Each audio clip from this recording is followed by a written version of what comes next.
Yay. My favorite number. Yeah. It's a great number. Hello, everybody. Welcome to Welcome to STARCOURT. pre-Bald Eagle Day, Delta Green. 4 hours is going to be... We'll probably reach that day. Well, we'll see. Let's not linger too long, because I believe we're going to lose Aren for a little bit in a second, so... Only for like a half hour, right? A while. Yeah, like it'd be like 20 to 30 minutes. It's just the time needed for me to. We might just do a scene without you being there anyway, so you're probably fine. Yeah, we'll see what happens. We were just discussing off mic that in terms of the follow-up on Chet Hunter, Garza and Holland probably shouldn't be directly involved because they had completely different covers. Yeah. Yep. But okay, I'd like to remind everybody real quick, this episode is brought to you by our patrons like Adam DeHarp, Architect 10, Blackus G, Carlos, Dragon Ferris, Jerry Vasquez, Giselle Lefay, Jonathan Sandoval, Legendary Boss Leader, Liam Kessler, Regent Raptor, Rise of Kenji, Rogue Robin, Charvor, Sean Pryor, some guy named Bob, Sergeant Timothy, and Varen the Crow. If you like what we do, support us on Patreon, dang it. I am no longer asking. It's just that edited the Bernie Sanders meme, but he's holding a 45. Inflation hurts. What I was going to say is... to Kara is I would like to go along with you as like cleaning staff. Just so I'm in the building in case something happens. You're gonna have to grab a jumpsuit from the staff on the mall. It's very easy to do. I mean, I'm good. Hang on, I'm thinking it over. If there's anything I have, like, particularly for or against it. But no, I think Kara's just kind of apathetic to that. If you want to do it, do it. Alright. But Kara is gonna... Well, actually, what time of the day is it? It is now late afternoon / early evening. We want to avoid lunch. Well, avoid noon. Well, I think it was about 4 or 5 o'clock where we last left off. It's a bit... Unless I'm going to try and seduce this man, and I don't know if this man I don't sleep. Yeah. Well, you guys did clarify through psychoanalysis in general, this dude literally doesn't go home. Yeah, this dude doesn't go home. I feel like out of his 3 desires, all of them are at 0, and he is just about work like machine. Efficiency. Yeah, so...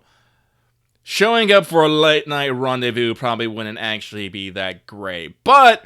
He does like his efficiency, and he does like bragging, so it might be best to set up some sort of interview. But it's a bit late. But this is actually a good idea to add some legitimacy. So, what I will... Schedule it? Yes.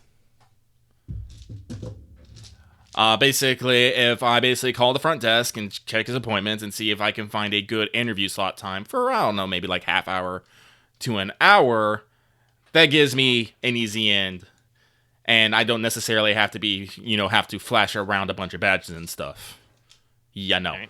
And then I have time to go prepare your equipment for the thing.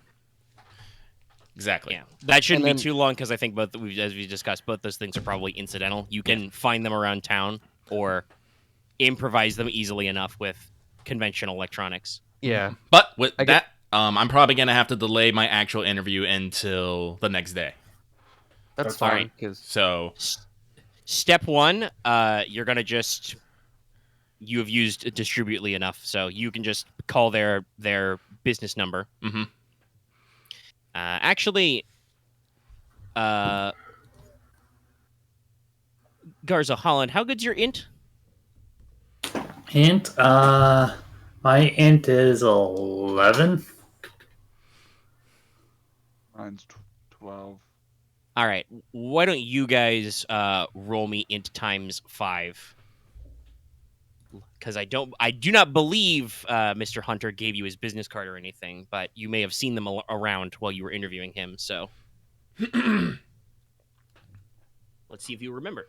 Trying to remember this. So if you roll like all zeros on dice, that would be just 0. Yeah, I believe that's 99 is always a critical failure. 00 is always a critical success. Okay, so I rolled 00. All right. Cool. Holland stole one of his business cards while we were looking. It's like just pulls out the pocket. Is like. Also, I need the name of a snooty sounding tech magazine. That's what I was gonna ask. What's your cover angle? Let's see. And I would like you to, now that you have the phone number, start by rolling persuade. We don't need to like harp on it, but you're gonna lie about who you work for. Yes. So I want to see if you succeed. Let's see. Coder's Digest or Let's see here. Coder's Digest is a good one. Or Matrix Monthly. No, that doesn't Matrix sound nearly snooty enough. Let's see here. I rolled a 26 out of 60? Question mark? You're like 80 something or. No, my persuade ain't that fucking high. Yeah, it's 60. It's above average, but not, well above base, but not crazy high. You're not the best at persuading in the world. Kara's strength is a force of personality. People do not do well under direct pressure, which is what Kara excels at. Right. Yeah, it's like 80 like 5 o'clock on a weekday. Mm-hmm. And for some reason, Mr. Hunter's assistant is slightly frazzled. And just with very little pressure and with very little effort of you to just say whatever it is we want to make up for what magazine you work for, you're like, hi, I'm, cover name? Oh.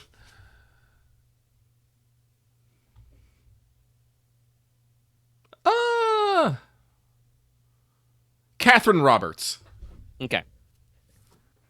Yeah, you work for... I mean, I like Matrix Monthly because of the alliteration. I don't know if that's snooty enough, but I like the name. Just like, hey, does Mr. Hunter have any, what's his appointment schedule? Where are you there? So now I would like for you to make me a luck roll. Oh. Because let's see, does he have, like, a free dinner period or something at 7 o'clock tonight? Otherwise, it'll be sometime tomorrow.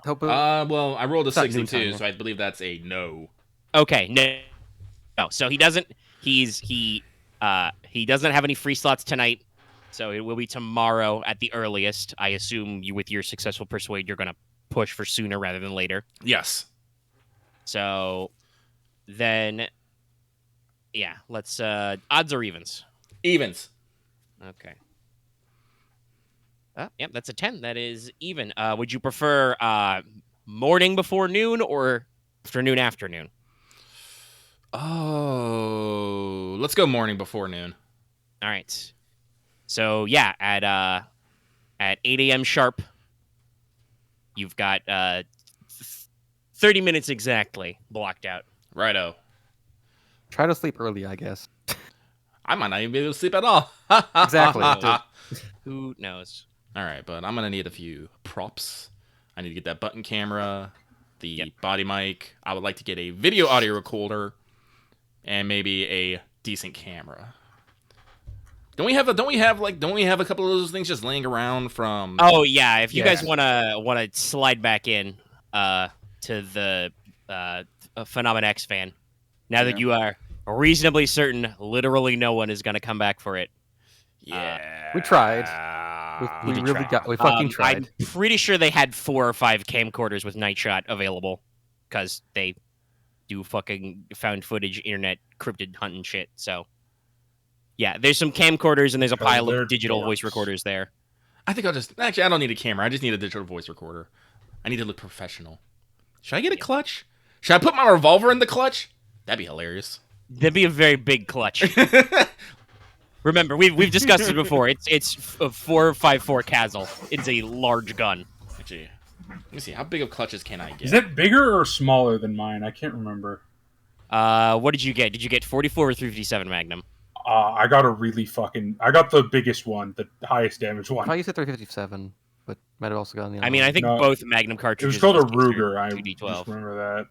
I think you got the Blackhawk. Yeah, Blackhawk. That's if he's doing 545 is bigger than most. I think only like the 50 and the there's only one other bullet type that's bigger than. Yeah, assuming Magnum is the most common, but 4.54 Castle and stuff like 50 Action Express, 500 Smith & Wesson Magnum are bigger. But assuming it's not actual just Alucard's Castle, which is like 2 feet long for fucking. No, it's not that bad, but it is a very big, bulky revolver. Like it's got a very blocky barrel assembly. Like, compared to Kara, it is, like, absolutely ginormous. Look at that shit. Yeah. Oh yeah, that's right. The 580 Smith & Wesson. That was another one of the big ones. Smith & Wesson. Yeah. You got anything Smith & Wesson? There's a good chance. But yeah. It's not gonna be short and weak. Well, I mean, the 40 auto, 10mm auto variant they deliberately did because everybody was too pansy for 10mm auto. Too much of a zipper. It's funny how it works out. But Smith & Wesson does also make some humdinger of This reminds me of the thing that they've recently made actual automag pistols that work properly. Oh yeah. I think I saw a video about automag is like they actually fixed the problems the old ones had since the 80s. Yeah, they were apparently kind of clunky, but they're an automatic pistol that can shoot magnum rounds normally for revolvers. So all right, I'll just have to have a purse, and I'll stick my revolver, and I'll stick the Zerker juice in there. Ah, excellent. Just in case you need to go super hot your way out. I might. Just go in there, go like. I should ask what you used to make this. Grab the face, break the door to the mainframe, go to the mainframe, use his skull to break the monolith and run. Listen, I wouldn't be a pros if I had a fucking anime fight with fucking Charna Wilk. That'd be great. I feel like... I mean, it would not... If you're using the Zerker juice, it would not be an anime fight. You would be... It'd be an action movie. It'd be... No, it's like... Either... Have you ever watched Cranked? Ooh. Crank 2. It's like that, or it's like Doom. Does that mean I get to turn into a kaiju? I mean, when the person gets bigger, they usually lose. What crank? But yeah. And what are we doing? Yeah, so you've got plans for body mic and camera, and you're gonna get a recorder. Mm-hmm. You already have earpieces. That's fine. Mormo, you wish to get the jumpsuit that is maintenance. Mm-hmm. How are you going to manage that one? I don't assume they have them for sale. Distributor probably has a maintenance jumpsuit. No, I need the kind of the people that we saw working at the mall. You want to just like bribe a guy? I mean, I'm sure that is provided internally. I mean, I don't think they would sell you with logos, but you could probably find the right model. Go ahead and make me a... Let's see, what would be the right one? I'll give you a choice. Either roll disguise or int times 5 to basically like... will do int times 5? you're gonna like intuit / research the uniform requirements for mall staff and then acquire an appropriate well, plan B then. Starting out strong, rolled a 95. Okay. Another 90. You realize with your old man brain, you weren't paying that close attention to the maintenance workers. You just know they exist. Okay, plan B. I'm gonna knock one out and take it. You could also just bribe him for an outfit. No, then people will ask questions. People won't ask questions if you knock a guy out? Well, I'm also gonna take his wallet. Okay, you're gonna mug him. All right, that's actually a decent cover. And his shoes. Yeah, no, I'm a rob the dude blind. Okay, all right. Just so it's not suspicious. Don't you dare leave another fucking Pisces marker. I'm not gonna... No, I don't want them to fucking... Like, seriously, just start researching what the other secret organizations are. That doesn't make any sense. I know, This has nothing to do... I know, I specifically want this to have nothing to do with spooky shit. I know, I'm missing... No. We do a little trolling. No, I'm still annoyed that Dallas didn't understand what I said. Learn what the other countries' organizations are. What he thought about Pisces, whatever. Anyway, I'm gonna look up real quick if there's any sand cost for holding people at gunpoint. I'm not gonna rob him at gunpoint. I'm just gonna knock him out. He's gonna stealth attack him. The sword? Yeah. Okay, I would like to point out you have a strength of 8. You have a -2 damage. I do have very good unarmed combat. Oh, you're just gonna like from the shadows stranglehold him? I mean, yeah, I was just gonna sleeper hold him. That's gonna take like 10 minutes. It takes a couple minutes, but it's still more reliable than just, I'm going to get a frying pan and thump him on the head. Yeah. All right. So how I imagine probably my going to wait until I have all the for this. training. My body just doesn't agree with me anymore. I assume you're going to do this after dark, right? Yeah. Okay, so You got to wait a little bit before evening rolls around. It is still early spring, so not too long. But yeah, I'm gonna do like probably 10 o'clock. It's like 5 seems hours. fair. So, what are the rest of you going to be doing? Because obviously, Carrie doesn't have her appointment until morning. I believe Axe suggested earlier for at least Garza and Holland to go. Whatchamacallit? Stake out scope Diamondstein's out house. Diamondstein's. Also located, actually, is a bit too. That's probably not something that will take you guys too long. You know, there's another place that it could be hiding other than his house. I just remembered something. Go for it. Another person we should probably look into is what's her name? Oh, the mayor of the town? Mayor. Because he seemed real fond of her. All right. Let's see. She's the mayor, so she's a fairly public figure. I mean, if you guys want background type stuff, that's, bureaucracy checks. If you want to do full background checks. If you just want to figure out where she lives, it's probably not too hard in a small town like this. Just a rumor mill. How detailed you want to go? I don't think we need to look into it now. I just think if it's not at his house, it's a good backup place to check. Okay. Fair enough. Just because he was real focused on that picture. Guy likes his past. Alrighty. Well. Yeah, if you just want to figure out where he lives, like I said, if you guys are committed to that, I won't hold that one for too long, because I'm pretty sure you've done several rounds of research on him, and we're given a basic info packet.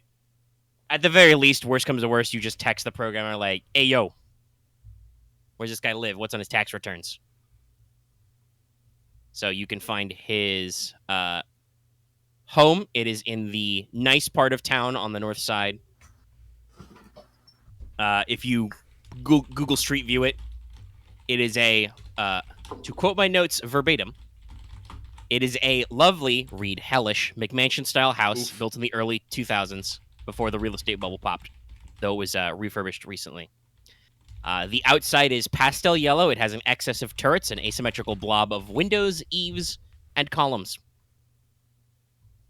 And the front lawn, the front walkway is paved with palm trees, which are not native here. Or trees. Okay, you just need to bag them up when it gets cold. But yeah, so you know where the address is. I mean, that's all we were going to be doing while Kara does her thing, right? I mean, you probably want to check for its security and entry points. I don't know, Case do the actual, joint. Yeah, actually case the place. Just case hand. Daylight. Yeah, it's about 5. You can, like I said, Dallas isn't going to do his thing until 10 p.m. So Yeah, so you got a few hours. You can just sit in a car, drink coffee, watch the house. Yeah. See if you can get around back. Yeah. Do you guys have any NVGs or night scopes on your own? No. I just know there's the civilian Model 1s in the Penumbra van. Yeah, I think they had 4 of those. 4? Is 4 the number? Hold on. I think I have in my own notes. I can check. Number of their Dallas, crew, right? Mormo also has his nighttime camera. A couple, so they only have 2. Yep. I guess they decided not everybody. I like how I'm talking about them like they're real people that made conscious decisions and not I wrote this. No, I'm pretty sure the idea was that they didn't need everybody to be on night vision-y. So there's a couple. Yeah. If you need night vision cameras that aren't discreet, I've got that covered. Don't worry. Oh, so their cameraman probably wouldn't have needed one because their camera would probably have some sort of night. Yeah, I had every enough camcorder has night shot these days. I had enough of night vision cameras to stake large portions of the woods. So, which, by the way, you got those through your NPS, so you are going to need to police those up and mail them back. yes, no, those need to be returned. If you take one of those, I still have them pointed at the. If they're not, there will be a questions at your next budget meeting. No. I will delete all the footage and then. Actually, I don't know if I would need to delete the footage. Probably just need to remove any there's of some the weird orbs stuff. and there's a vaguely Mothman-shaped shadow in one. You probably want whatever. Yeah, but I'll delete that part. But overall, I actually want to leave the photo leave most of the footage because that looks less suspicious. But all right. Yeah, so you've got some NVGs, and you can get some night shot cameras if you guys want to stake out that way. I'll delete the fucking part where Bong Sagwa just hangs out and just goes, yo. Hey, it's a camera. Look at me. I'll cut that part out. Let me double check the Zerker pack. Yeah. I just don't have any, like, stealthy stuff.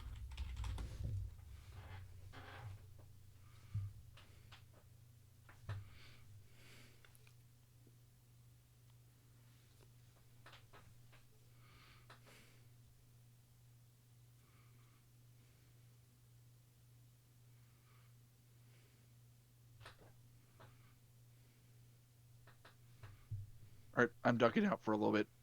All right. And we can check in on the surveillance later when he's back. I'm checking my notes now about the pack. I would like the text you have on it, actually, so I can actually write it down. And I'm going to see if I can duplicate it with science. I'm not saying this out loud, but if an ATF agent can do it, like on the fucking run in the mall, I should be able to do it with actual fucking lab shit here. All right, let me copy that down real quick.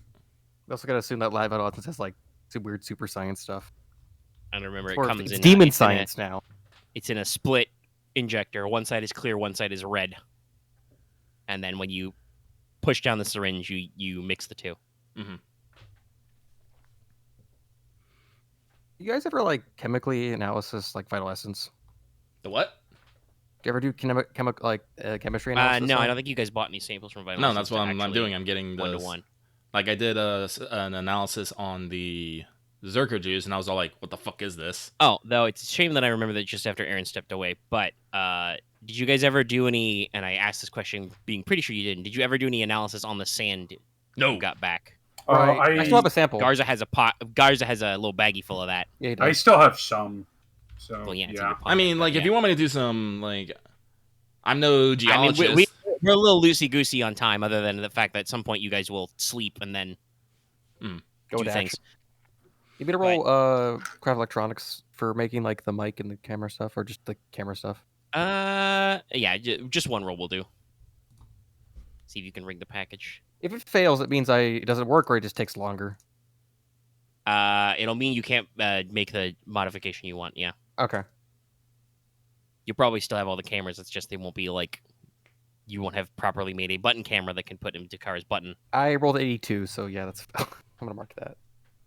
Yeah. You realize what you're working with tonight, and it's just like, yeah, no, it's just the best I can do is I can duct tape another recorder to the small of your back. We don't really have any wire mics lying around, and this camera and this pen is, kind of crappy. If I take it apart, it'll explode. I think I'm probably gonna make pre-mission gear literally just a surveillance kit in my office. Well, that's good, but then you gotta. But then the FBI is gonna ask, "Hey, why do you take bugs with you every time you go on one of these task forces?" Because spoilers for everybody at home. After certain things have been leaked, the U.S. government is a little sensitive and very enforcative about when you wiretap whomst, because there's this little thing called the Fifth Amendment. Oh yeah, I'm probably not gonna bring the signal catchers and the tap. It's probably more just the cameras and the mics. But yeah, I'm about to make a mall run and go to Vital Essence. It's like if we want to swing by and pick up some more electronic stuff. We'll see if I can find like small cameras, maybe. I don't know if you can buy a straight up body mic. I'm fairly certain you can find like a pinhole or a button cam. I can probably find small cameras to work. Yeah.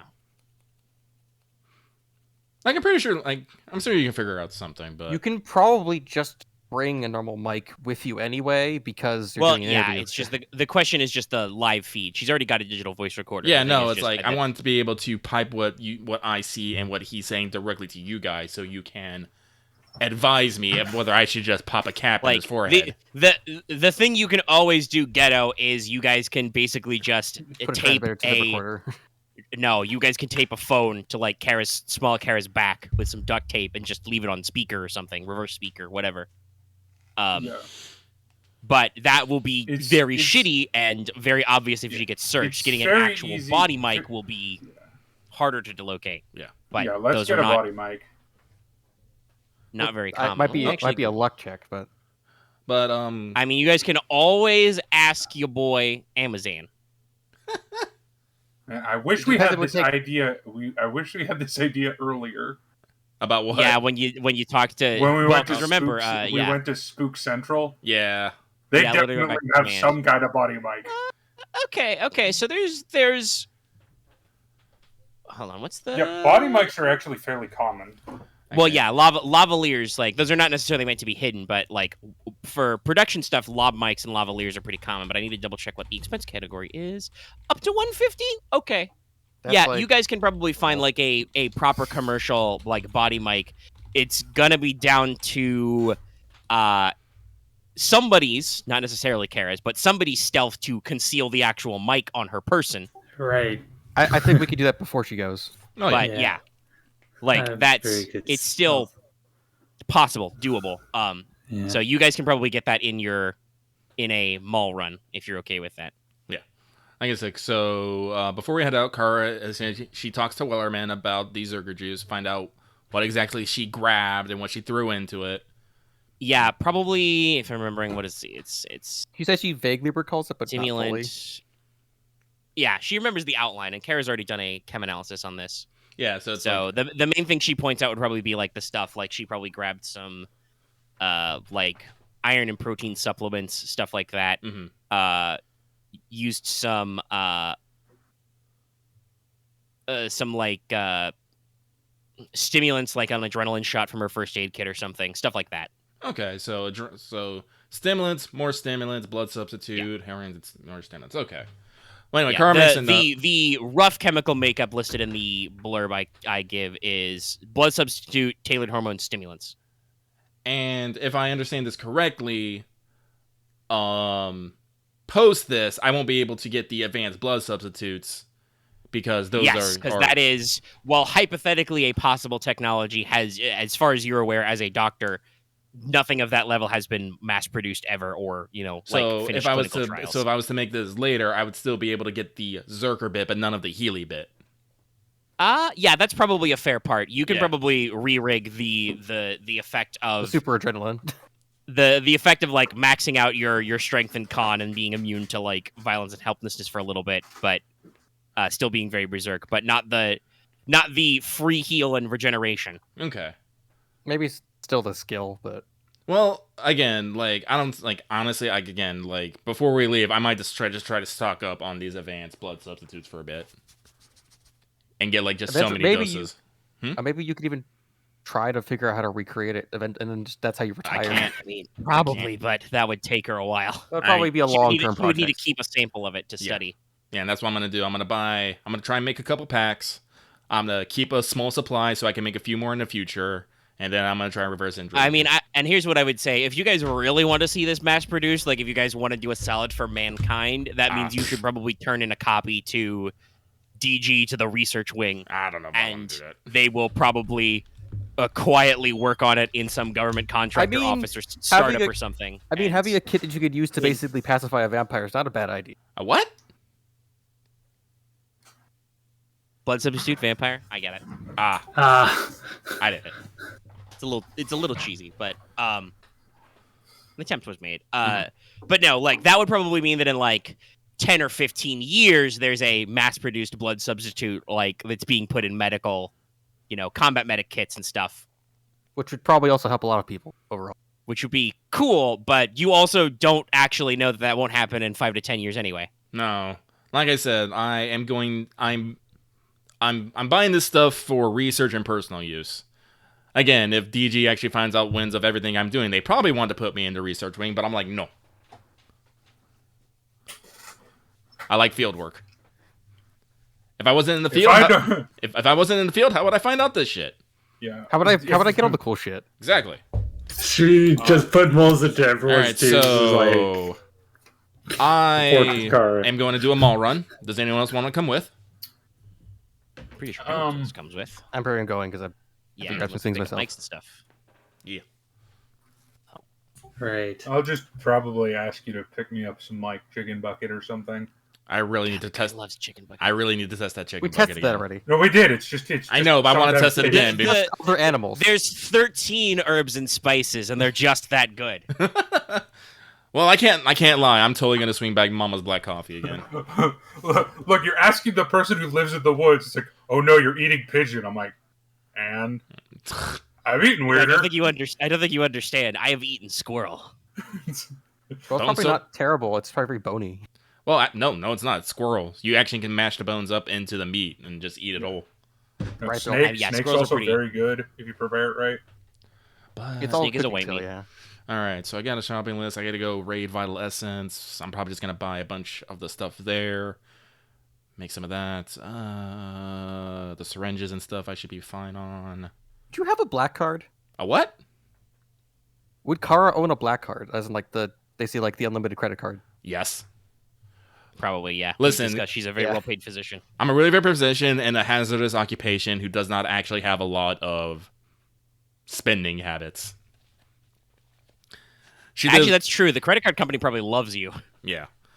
Like, she dresses comfortably, but not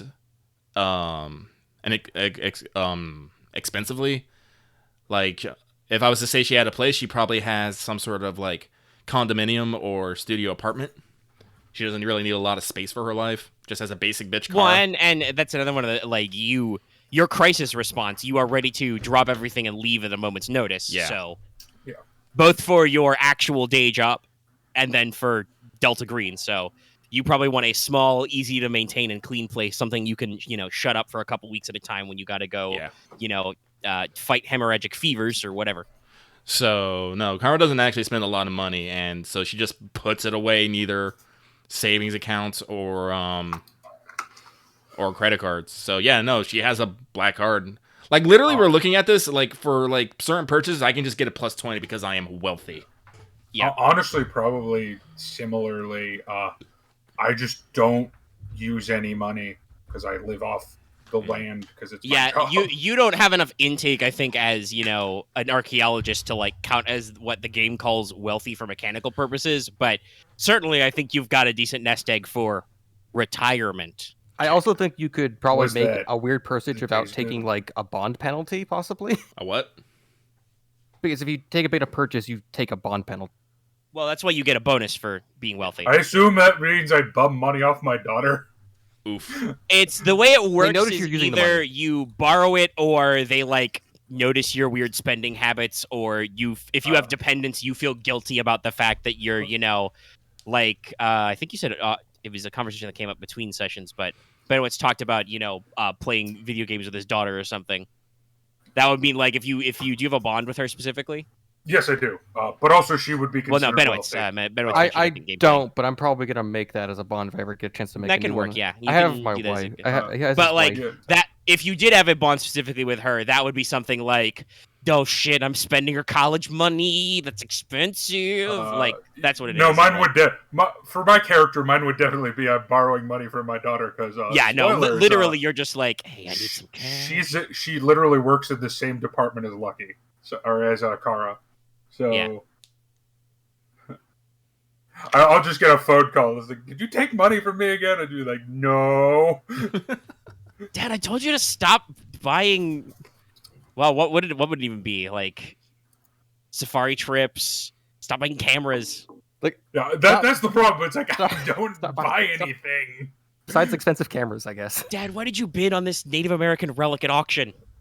It belongs at a museum. Yeah, that'd probably be more likely. Then get the museum to pay for it. Oh yeah, I could do that. Well, you could try anyway. Budgets. All right. Anyway, anything else at the mall? We've been shooting the shit a little bit. Yeah, no, but yeah. So Vital Essence. Like I said, I am making a point to buy extras of what I think will not be able to be replicatable by human standards. You target the products that Wellerman mentioned to you, Yes. so that's fine. That will probably run out after a few of these because I'm gonna be using some for research and experimentation. But Yeah. enough. We'll keep it in mind based on what you got there. Yeah. Go ahead and roll me either accounting or in times 5 for just In times to make 5, a purchase because you're just running it down. Days, I feel technically with a plus 20. I think I need to make my backup character be an IRS guy, because then I'll have accounting and everyone will be terrified of me. I mean, it is just because I've been watching the series Madam Secretary on Netflix, but I do believe the complex does add some State Department agencies, which seems like it would be pretty interesting to be like America's diplomatic service. Not that you guys also, if you were there, Foggy Bottom and stuff does a shitload of espionage too. Because, the best kind of diplomacy is informed diplomacy. Yes. So I rolled a 39 out of 110. Yeah, a lot. Mm-hmm. Yeah, you just get a plastic basket, you go to the aisle, armfuls just scoop. The guy behind the counter says, makes a joke about bulking up. Yep. You can also, like I said, easily that would be incidental. You guys with the cash and the line of credit on hand, you can pick up a lob mic and some kind of pinhole camera that, with a little bit of work, Benowitz can tuck into like a blazer or something.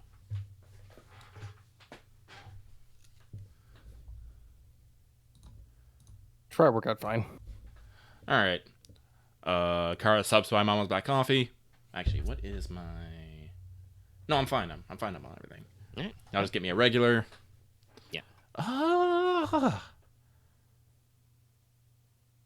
Actually, while I'm here and while I'm in this fucking headspace, I'm gonna go to fucking, what is it, Brandy's Candies?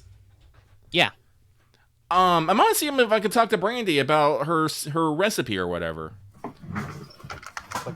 Yeah, sure. Let's see. What does that mean? You got like 60 persuade. You could probably be personal enough. Yeah. No. Brandy's there behind the counter. Mm-hmm.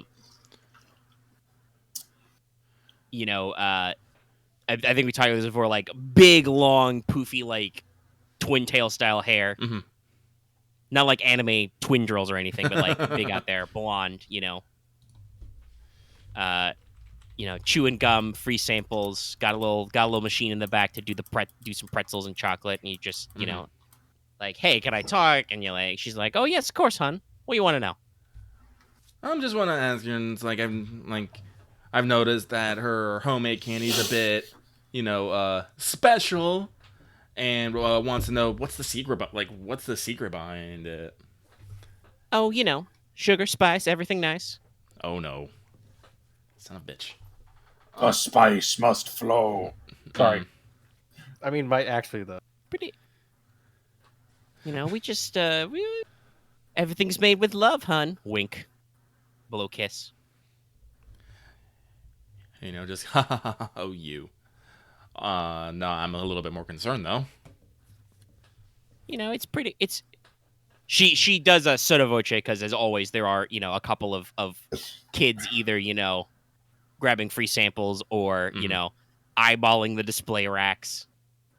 Somebody tries to fill their pocket full of jawbreakers, and another employee has to be like, "Hey, put those back." Mm-hmm. Okay.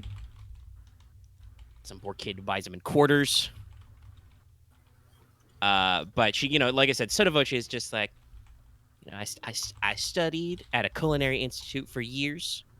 Mm-hmm. Trying to do complex sugars. That's really all it is just, simple chemistry, hon. Mm. Do a little extra work, find the right temperature, right sugar base. It's all fine. We do use all natural cane sugar, though. Wow, really? Yeah. It's a little expensive, but like I said, made with love. She does a little, hand heart. Would it be a social faux pas to actually ask for the recipe, though? I mean, she's a small business owner. What's your charisma? A lot. You could try and say it nice enough. You don't know if you'll succeed, but you could roll charisma times 5 to attempt and at least not make her annoyed at you. I will attempt that. All right, go for it.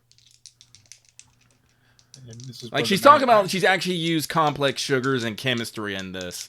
Yeah, there's a little bit of science behind it. There's a little bit of science behind this, and I'm curious about Which does strike you as a little weird because, like I said, Brandy with an I. but I rolled a 76 out of... Wait, where'd my charisma go? 80. Okay, you pass with a pretty high margin. She kind of waves off like, "Oh no, it's not that complex.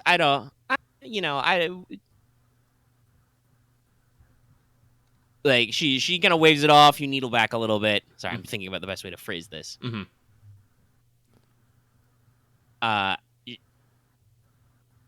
Basically, I think with your current level of success, she's like, all right, I'll share a little. She like, pulls out a little handmade cookbook kind of a thing, personal log, and she can list some basic ingredients of like a rock candy or a taffy or something. I'll definitely take the taffy recipe. I'm curious. Yeah, about that. I like taffy. Which is just you get, depending on the exact type of candy, the usual way you make hard candies is you're like make sugar, melt sugar, cool sugar. The specifics seem to be in her very exacting standards of timing for cooking and cooling and mixing and all that stuff. She does say that she has some very cutting edge heating equipment, refrigerators, etc. back there.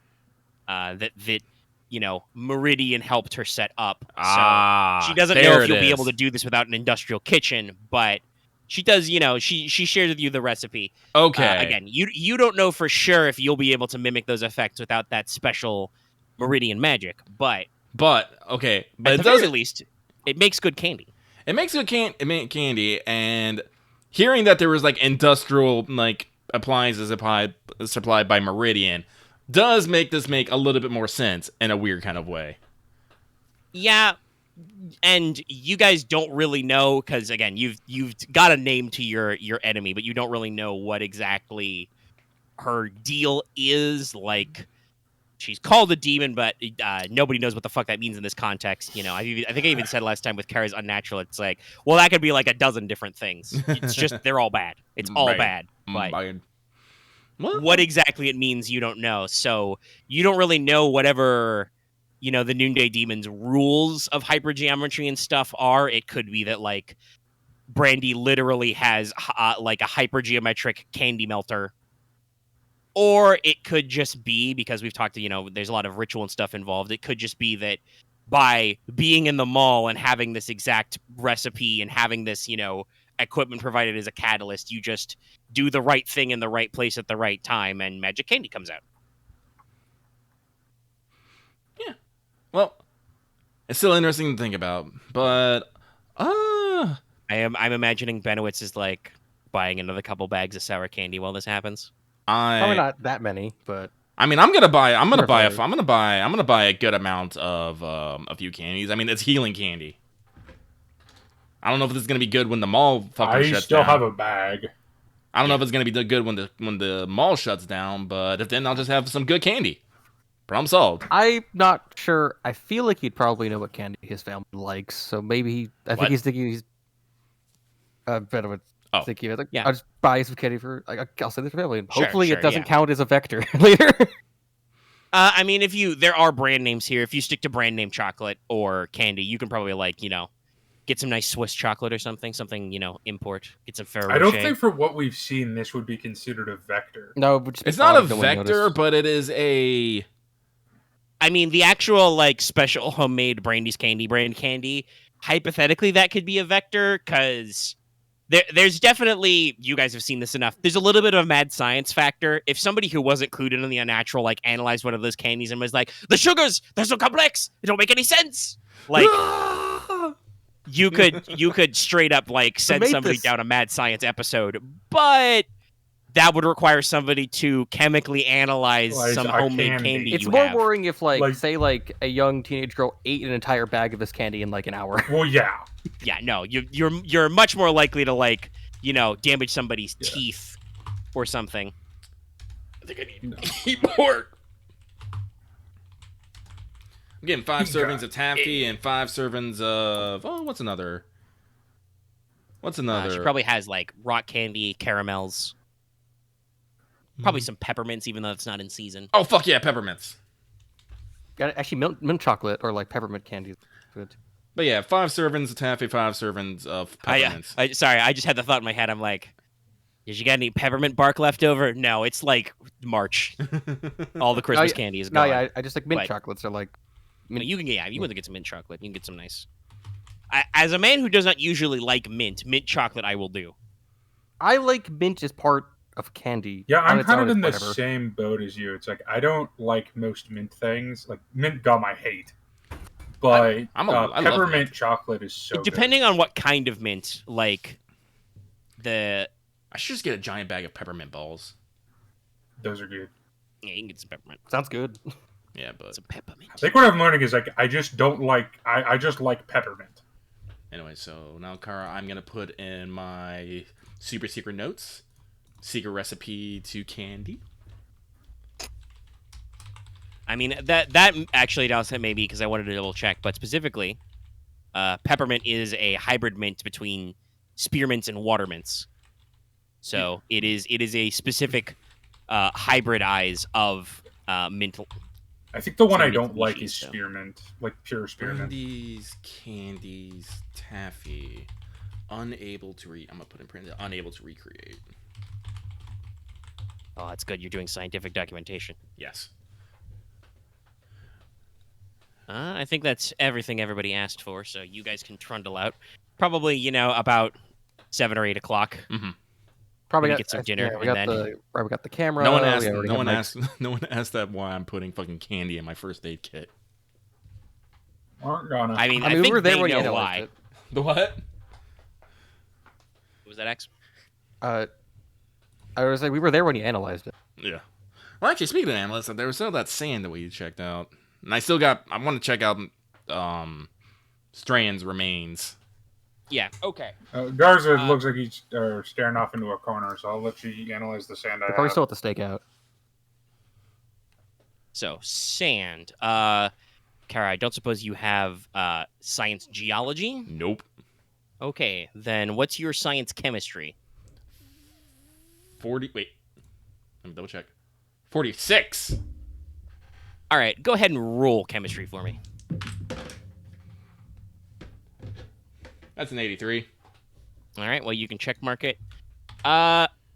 You still have a decent 40 base. You analyze it. It's a reddish sand.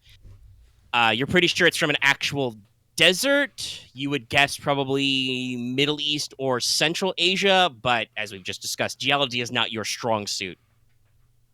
So I'm pretty sure if you do like mass spec and shit on sand, though, it's not destroyed, so you could always ship a sample because you had 2 people take some. You could always ship a sample back to DG if you wanted. I have science. So I have like only 4 points in chem. Is it worth even bothering, or is eyeball just failing? I mean, you can try it. I just want to see if I can get it marked, honestly, just to look at it. Probably if Kara doesn't mind you looking over her shoulder, you can probably take a crack at it. Kara will probably like. Kara will get mad if you stand over her shoulder, but she's not gonna tell you. She probably takes smoke breaks on the reg. Just looking at like what the data you got. Yeah. Yeah. Possibly annoyed smoke break since you can't quite place it. Yeah. She has to get up and pace, walk, talk 7. to herself, stare at a whiteboard, go at what? 7 out of 4. Yeah, you get basically the same read she gets. I'm gonna mark it though. Like that's funny. Yeah, you get to mark, close. but probably. I was close. Probably somewhere in the Middle East or of Central Asia, but once again, sand and powdered evidence like that, can I try on the geology front? Sure. I don't have a lot of it, but geology? I have you got a some little bit? of it. Yeah, I got 20. All right, go for it. Shoot. Might as well mark it. My chance to mark it. No, I think I got it. What'd you roll? Yeah, I got a 5. Nice. Swag. All right. You come at this from the geology angle. You just basically think the sand is red. Where are red deserts? And then you cross-reference what they already did. Yes, this appears to have come from certain deserts in Saudi Arabia specifically, which is very weird. Interesting. So it's not... none of the composition seems to be otherworldly. No, there is nothing unnatural or otherworldly. Like, it's not Martian sand. But why is there red sand? Actually, I have 10 unnatural. Is it enough to vaguely idea, like, there are usually a lot of myths about Arabic deserts? Or is that more cult? Myths specifically about Arabic deserts or lost stuff would be occult, probably. Can I do? Speaking on that, can I cross-reference in my head if there's any like stories about red sand in the Middle East? Besides the desert. I mean, I can tell you right now that there are red sands in. Is that pronounced Riyadh? Yeah, Riyadh. I'll type it for you as well. It's an area in Saudi Arabia. It's near a national park, I think they have. But okay. There is actually red sand in this area. Gotcha. But we saw it in a desert world on another planet, or what we assumed No, was not another necessarily. You saw it in a movie theater. Next to a green door. Right. You know, just casually in a movie theater. Actually, what is the origin point of the Meridian Demon? Catholic? No. Or like, I bet the area-wise. No. Okay. Not I mean, right. even at your worst, because there, like I said, there is a version of the translation of the Dead Sea Scrolls that mentions the demon that walks at noonday. That's still, you're a ways away from the Dead Sea, buddy. No, yeah. Fair enough. Also, traditionally, the area would be more concerned with Jinn. True. But the red sand dunes and Riyadh are like smack in the middle of Saudi Arabia. Yeah, no. Yeah, no. Right in the big deserty bits. Yeah, if I remember this. I mean, the obvious analysis would be close to many of the myths of Aren of the Pillars. Yeah. Like gateway places? I mean, I don't know about that, but Aren of the Pillars is a very famous myth. Just the pillars. Aren City Look, of Pillars. there's not actual alien myths. Well, besides that one crazy show on the History Channel, but that. I mean, all of us. It's like, I mean, considering like most of us here believe that like beings from other dimensions exist. I mean, I don't necessarily believe that. By the way, Internet, I apologize if you hear fireworks. Apparently, 9 p.m. on the 3rd is close enough. Don't worry, they were doing it yesterday too. They were doing like. I fucking hate this holiday. Nobody near me was doing it yet, probably because this is Florida and you're not supposed to. I've been hearing fireworks since like last month. People Yeah, no, I hate this holiday. For the record, I don't care. Fuck the 4th of July. But the fireworks are certainly something. But so I mean, I've had to remember say just to bring up to the ice where it's like Mormo has somehow missed every time we've encountered other dimensional beings. True. Oh, I thought you meant in real life, not in the game. Okay. Do you think Never mind. My brain went. Yeah, no. Mormo would believe that extra-dimensional beings exist. Yeah. Kara could literally prove it, but she would want to. She would have to get that. I don't know if she wanted to get the blood she showed him a business card that was weird. Well, I've seen a bunch of shit Mm-hmm. just in my character's backstory. That's literally how I got the designation. Seen too much. Yeah, things man was so not much to know. Kara's gonna bottle, I guess, the red sand. Mark it. Well, I'm assuming Mormo shares his discoveries. Yeah, I was like, it doesn't seem unnatural, but the place that it's from is very hyper specific. And I'll like geographically point out Riyadh. Yeah. And the red sands, and it's like it's from there. Like this is I've been there before, but I don't know why it was in a movie theater. And from what you said, maybe it was from wherever that evil thingy was. We destroyed the evil thingy, right? Yeah. No, Kara threw it in a bucket or bin last time and burned it. I think we still have the metal plates for it, but that's it. Those are very melty. Yeah, no, it's gone. Fair. We have a picture of it, yeah. Yes, you did have pictures, and I think you sent those back up the chain. Yes. you probably would at some point get a text back from Agent Amber research. Basically, the body of the text is, so we double checked. Tesla Tunguska Films does not and has never existed. Doesn't make any sense. Absolutely achronal. There's no history of a silent film by the title of Dream Travels of the Shepherd, but obviously that is not as conclusive because it was a historical item. So it's not like we've found literally every kinetoscope recording everybody's ever done. Besides, it could also just be from another parallel reality or some shit. Considering we don't need to over-explain it, X. Yeah, Amber probably doesn't put forward that theory in the text because that's just, you don't want to commit that to electronic media. But Benowitz did ask her that question earlier about time travel and stuff, and she was like, shrug. Possible.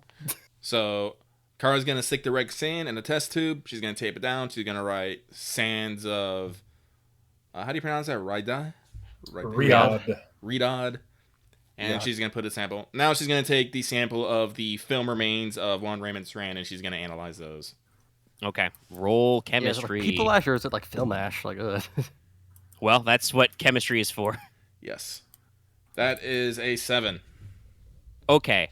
Let me just double check the threats to sand chart just to be safe. Go for it. But I'm pretty sure. Yeah, no, it's corpse or mangled carcass. No, you saw this guy die. That was way freakier. Yeah, no. This is weird as hell, but not sand-worthy. It's like a perfect blend of what you would expect from nitrocellulose refuse, burned up film stock, and the kind of ash you get when a person is cremated. It is organic all around because, like I said, nitrocellulose is based on plant matter, but there is definitely clearly human chemistry, organic type stuff in there that is all scorched up. Human cellulose. You probably don't want to breathe this in. It's probably very bad for your lungs. You probably don't want to get it on your loose hands. With your analysis rolling a 7. You probably don't think there's anything able to do forensic evidence on it. Obviously it's been burned up. There's no DNA matching you can do. You're pretty sure you can't match any of the film stock or whatever. Mm-hmm. But yeah, it's just weird and gross. That's very weird and gross. I will take notes on this. I will also put just in your notebook, weird, gross, underline. Yes. But she will also commit basically the dust of his remains, not any remaining film stocks, to another test tube, label it appropriately, and slide it into a rag next to the red sand. Mm-hmm. It's this is probably going in some fucking green room somewhere else. A green box, excuse me. I was concerned until you mentioned red sand. Yeah. I was like, how many people did we murder while I was away? No. We were figuring out what the red sand was. The team did a mall run, so if you wanted anything from the mall, you could have retroactively asked. But turns out the sand wasn't extra planar. It just should not be in Ohio. It's from some place. It's from Saudi Arabia. Unless that place in Saudi Arabia wasn't supposed to be. That's a different kind of conspiracy. That's not our patron. I have not yet written the mission where you guys get to go to the Middle East and go find the corpse of the bad Arab. Let's not do that. All right, but that is basically it. So I think I covered my checklist. I got more stuff to make more Zerk juice and do research. I got Brandy's secret recipe and a fuck ton more candy. I'm really hoping it lasts past them all, but if not, whatever. I'll eat the candy. It's still good candy. Yeah, I would warn you about eating too much candy because remember when you eat it, you lose willpower. Yep, I know. Yeah, and it's very good to eat if you zero out on willpower while eating it, I have told you something bad will happen. Yep, I believe this. It might consume you. I should actually make note of that. I really wish my character was less ethical, or else I would force feed someone a bunch of this candy and see what happens. I think it might just make them a hollow man. You'd like, fit right in with the military-industrial complex. Look, I don't curious think Carl reported on the whole Hollow Man thing, because that might have just been to her like a delusion, but... I haven't explained that shit. Well, yeah, so, but it might be that. But she does know that name. Yes. And I think correlated it with some theories you guys were given. But, shockingly, nobody but Kara has run into a Hollow Man. Yet. Correct. Journey might just become Hollow Man. Well, they're all ninjas now. But yeah, so... Right, so I guess... our next thing is... I haven't forgotten. Mormo's gonna thump a guy. Yup. Were we gonna do, like, Garza and, like, I guess Holland, like, casing the place first, or no? I mean, they can do that whenever. Fair. Let's see. Let's call and Marth has just said BRB, so... Alright, then. Good luck, Mormo. I think do you want me to be in the car nearby, or no? No, I can handle this myself. Okay. So Mormo, rides up on his hog. Roll me stealth first. I am in all black clothing. Yep. Not dark blue. 99. No. 27. Okay. All right. You catch a maintenance guy. He's leaving the loading dock behind distributely. He's walking back to his truck. He's still wearing his jumpsuit. He's got his AirPods in. Oh no. Roll unarmed combat to apply the sleeper.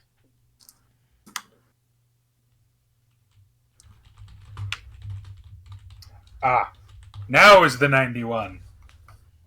All right, you go for the grab, and he's just like, throws you off, spins around. Hey, what are you doing? What's your dex? 15. Okay, that'll be faster than 13, him. 13. 13's still faster. Okay. All right, so it's now a combat, but you get to act. What do you want to do? He's like, hey, what are you doing? I will roll to subdue. All right, roll unarmed again. Oh no, I'm not doing unarmed this time. Okay. What are you subduing with? Butt of my rifle. Okay. I assume that is melee weapons? Yep, that's melee weapons. You just pull your rifle out of nowhere? I have it strapped to my back. That has to be a terrifying That's cipher. not that weird in Ohio. No, but still, yes, existentially terrifying. But yeah, roll melee weapons. Yeah. Just some old man just came out of the dark and tried to strangle you, and now he's just pulling out his gun. I'd be very scared. 19 to hit, yeah. All right, I believe rifle butt considered is a large club. Yeah, it's considered a large club, which I believe is a D8. Yeah, D8 plus or minus 1 in your case, but yeah. Yeah. Roll him. He doesn't have any armor. So dude's like a maneuver, right? Oh, Jesus. 7. All right. Except this is like... Chemical analysis. I think the average HP is 10. Yeah, because it would be 10. Your average number would be your base number would be 10 strength, 10 con. He is stunned. I was like, I just did half his hit points in one hit. So he does not get auto knocked out because you didn't put him at 2, but he is stunned. So on his turn, he will try and make a con roll. Con times 5. That is an 80-something. No. All right, goes back to you. What do you want to do? I will continue attempting to subdue. Okay. All right. Are you going to try and do the half damage thing? Yes. Okay. That's a called shot. Take a minus 20. I think he's stunned, so you get a plus 20. I got a 3. Check. No, he's not unaware. Uh-huh. Target is pinned down or totally still. So yeah, it would cancel out. So you got a 3. Yeah. So go ahead and roll your D8 again, but you have it. 7 again. That would be 3 to go 4. That'd be 3. 3. No, round up. Oh, 4. All right. I'm very good at knocking people unconscious. You roll 8 both times? No, I need you to roll sand. Oh, did I kill him? Yeah. Oh, Jesus Christ. You put him at 0 HP. Oh, no. You should just try to sleep the whole time. I mean, you actually... Okay, all right, hold on. You can attempt a first aid test to try and save his life. I will do that. Oh god, you have to roll number 3. I have first aid. Not good. Yeah. No, it isn't. Okay. No. I now definitely need you to roll sane. Wait, no, I haven't rolled it yet. Oh, okay. I'm just saying my score isn't good. Okay, all right. Well, go try it. Pray. Pray. That's just funny. 98. Oh yeah, no. I think that's a fumble. He's dead, Jim. No, it's not. It's not doubles. Just bad. But yeah, no. You just fucking backhand him and then go the other way, and you hear a sickening pop in his neck, and he just goes completely limp and eats shit on the asphalt. I'm gonna take his car and then drive it away. Sand. This is a 0/D6. You killed a dude in cold blood. Probably also want to mark violence, I think, actually, regardless of safety. So I have to roll under my sand roll? Yes. That shouldn't be that hard. I think I still did, but I rolled horribly. So I have to check. Yeah. Yes, my 83 is indeed under sand. All right. Well, guess what? It's 0/D6, so... 0. Actually, no. Even if it's an innocent, it's still 0. So yeah, you don't lose anything. No. It was an accident. Genuinely an accident. Actually, no. It's. I'm sorry. I'm reading further. Kill an incident in cold blood, even for a very good reason. That's still 1/1d10. So you lose 1, and you take a mark for violence. So you take a tick because shit. I've killed a guy. So I'm gonna take his car. And put his body in the back of the car. All right. You find his keys. I need to find a large body of water. I mean, there's which lake is actually close to Ohio? I believe it's Superior. Hey, Dallas. There's a chemical plant. I bet they have acids. There is an industrial chemical plant. They do make plastics. Oh, what role is that? What role was to do that? Well, okay, I have a very good question. On your route to the chemical plant, do you want to let anybody know? No, God, no.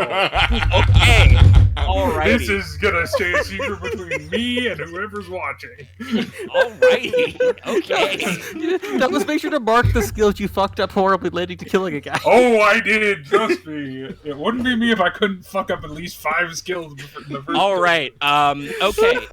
Make me a stealth roll to steal a barrel of acid. Hey, I got a 13. All right, you've acquired a propylene barrel of acid. I assume you're going to go into the woods? Yup. All right. You strip him down to his underwear, all that fun stuff. I'm sweating how much I'm laughing so hard.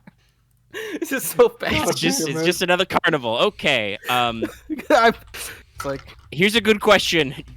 Did you bring any PPE? What's PPE? Personal protective equipment. I think you probably have it because you probably have it in your. I mean, I've been on people about PPE, so he probably at least has gloves and a face mask. But that's probably okay. Oh, I definitely have gloves. Yeah. All right. No, I have like good, 8 pairs of gloves. Here's the way it works. You're gonna need to roll me Dex times 5, 3 times. Every failure you get, you will take 1d4 acid damage. PPE gives you 2 armor versus acid. Gotcha. So. Well, the first one is a critical success. All right, we'll say that counts as 2. Sick. Okay. Followed by, I believe that's a failure. Okay, so that's enough. I will roll a d4. Yeah. It's exactly 2. So you do splash yourself with some acid, but luckily you're wearing, gloves, face mask, smock, that kind of thing. I need you to roll sand again. You've just melted a guy. Critical success. All right, you still lose 1. This still counts as violence. Just a day at the opera. I am now in a panic attack. No, it's like 5 at once. Oh, right. It's 2 plus sand in any roll. So not in a panic attack yet. No, but close. But yeah, that basically has rendered this body into a goop. It's very... You automatically lose at least 1 because it is, like, very bad. Like, it is... Oh, no. Silly, it is gross. You probably don't want to read their wallet to see if they have family, because you really don't want to do that. Well, I wouldn't tell him in his wallet. Well, if he had, like, a picture of his kids. That'd be like if I crit failed on the sand roll and accidentally knocked out the picture not that of his bad. kids. No, he fucking works trash cans at the mall. No. if I might make a tradecraft suggestion, probably if he has any cash, put it in your pocket. Dump his wallet in the acid. Oh yeah. Keep the keys, I guess. I'm trying to figure out how to get rid of the car. Can I dump the car? Leave it at the chemical plant? Wait. No, I mean... No, I have an idea. All right, go for it. I'm going to go back to my duffel bag. Yeah, I was just thinking, set it on fire. I got a Molotov. All right. You have plenty of time to get this off. I'm going to fireball my car in the middle of a chemical plant. Nothing bad can happen. All right. Dallas just has a solo adventure for 30 minutes right there. Look! Things happen, okay? So for burning the body, is also a mark against, like, violence? Yes. So you have 2 marks, I think. Yeah. Be careful about that. It's like new quest mark pops up. Dallas you probably would roll luck if you were checking in at all. No, he's been very insistent that he checks in, so I always check in. Yeah. You're not going to get anything different, it's just not dead. Yeah. Now, I'm going to say, this does take Mormo probably like 20 or 30 minutes longer than you would expect for him to knock out a guy and steal a jumpsuit. Because he has to drive around town. But, Mormo, you have removed car, removed man. I got lost. I was gonna say you have to shadow your target for like a half hour or something. It's like he took too long. The guy was like on his phone the whole time. It was hard to find someone alone. I'll say that. Yeah. Where'd you put the body? You have acquired what body? A jumpsuit. Yeah, no, Where'd you put the guy? I left him in his car. He just got mugged. Fair. All right, yeah. Yeah. I mean, I guess the question is if these guys have any reason to doubt you. I don't. I haven't heard. That was the only question I'd ask, being like, how'd you handle it, kind of thing. I didn't mean to do this. I'm just saying you did technically lie. I'm just wondering if any of these guys would try to like read you about it. Garza would say like the trunk, right? It was a pickup. What? No. I just put him in his. Well, yeah. No, I put him slumped against the car. Sorry. Right. Kara doesn't care. Lies that lies. I mean, hey, is that a about I wish to analyze the lies and the deceit? I asked him once, I'm fine. So. Garza asked a follow-up question, so because that'd be persuade Mormo's persuade versus Garza's human if it actually comes to like Garza is gonna like critically analyze these statements.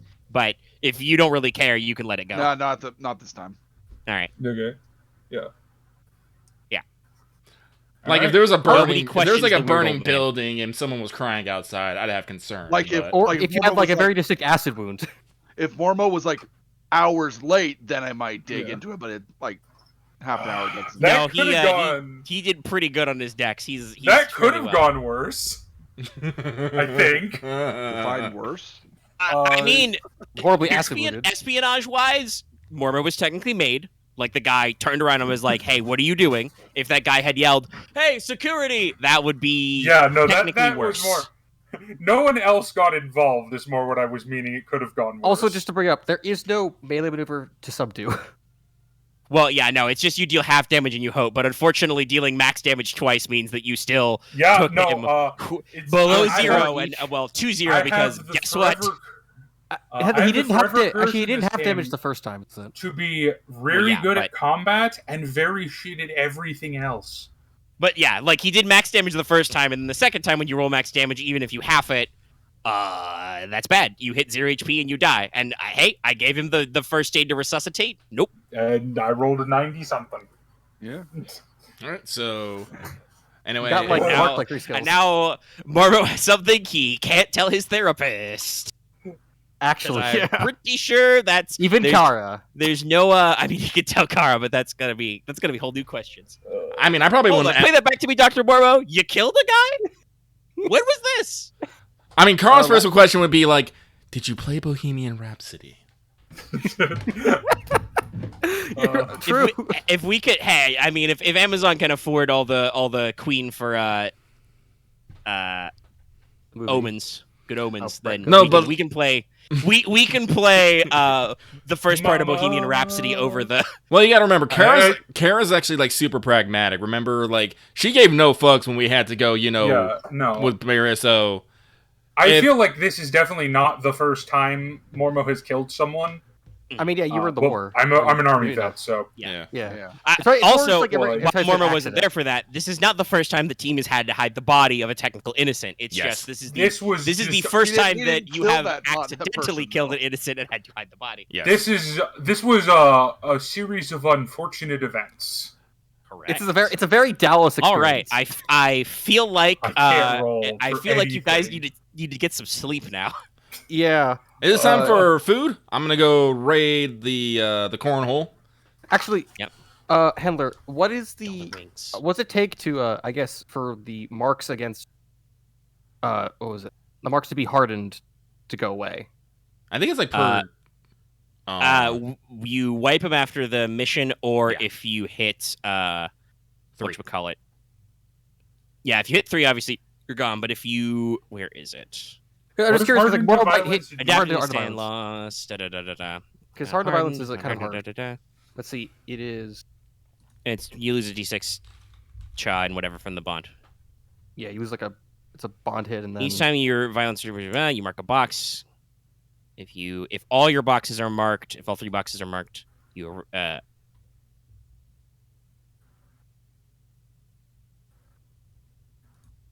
It's if you suffer a temporary insanity.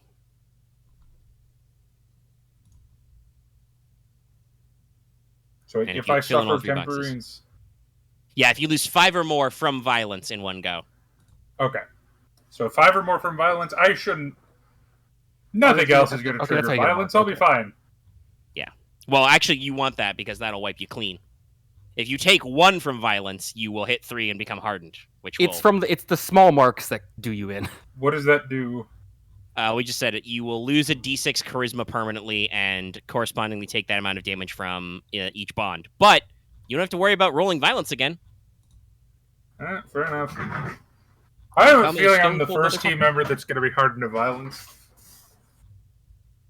Yeah, we'll see. We'll see how much we're going to see how much murdering of people have to do deliberately. How many millimeters do we have to shoot to get away? Well, hopefully 0. Yeah. Before Benny by time, is at there least anything 1, but I don't know if we're going to take Mark hardened to violence for him. Because I know you guys talked about like stakeout and stuff and surveillance. I'm going to go drink myself to sleep. Yep. Yeah. Mm-hmm. I'm probably going to be sleeping early just so I can be ready for Kara's to be listening when Kara's doing her thing. Yep. So Kara's going to get food from cornhole, but she's not going to drink too heavily, and she's just going to try to sleep regularly. All right. So if we dealt with the stakeout at all, or nope. Okay. Were we because everybody was gone. Tonight? That's why I was saying. Yeah. If you guys want to. All right. One thing that Garza will want to bring is some sort of hopefully night vision from the. Yeah. Yep. And hopefully we can find his house and be there when he gets back from the mall. Because I kind of figure that maybe after that talk with the demon, he might go and specifically check on wherever that the item is. All right. So hopefully, go ahead then, and vision. Let's see. What would be the best? You're trying to set it early. You guys had plenty of time, though. Let's start with somebody. One of you two, if you were taking a car, roll drive to get there in a timely and orderly manner. Right, drive. What's your drive? Early and often. My drive is base, which is 20. All right, well, mine's 50, so I guess I'll be driving.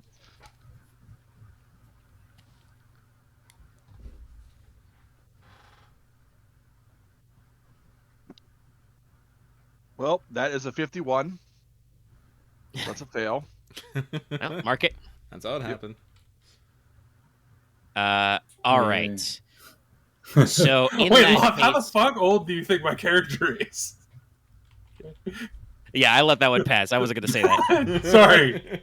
I was just like... Dallas just caught the peanut gallery comment. Yeah, You mean Dallas Jack Mormo wasn't no-clipping through Normandy with his nanosuit? Yeah. No, it was definitely Vietnam. Yeah, no, we established that earlier. Okay, in that case,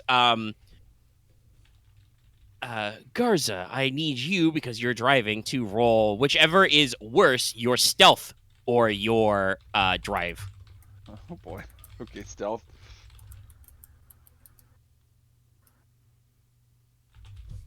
Because you may cut your meeting a little close.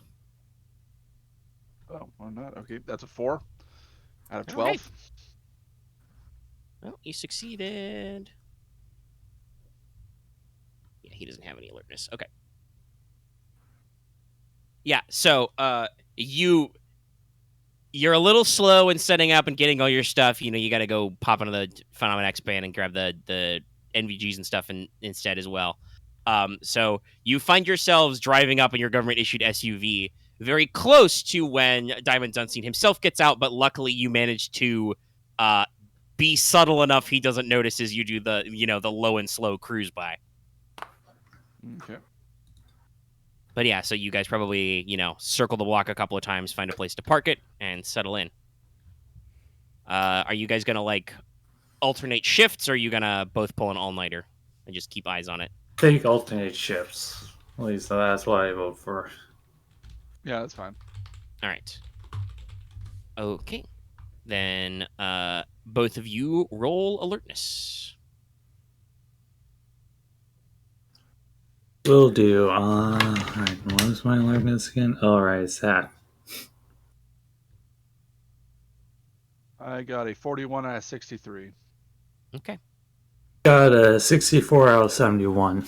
All right. All right, so, like I said, you probably circle the place. You keep your eyes out.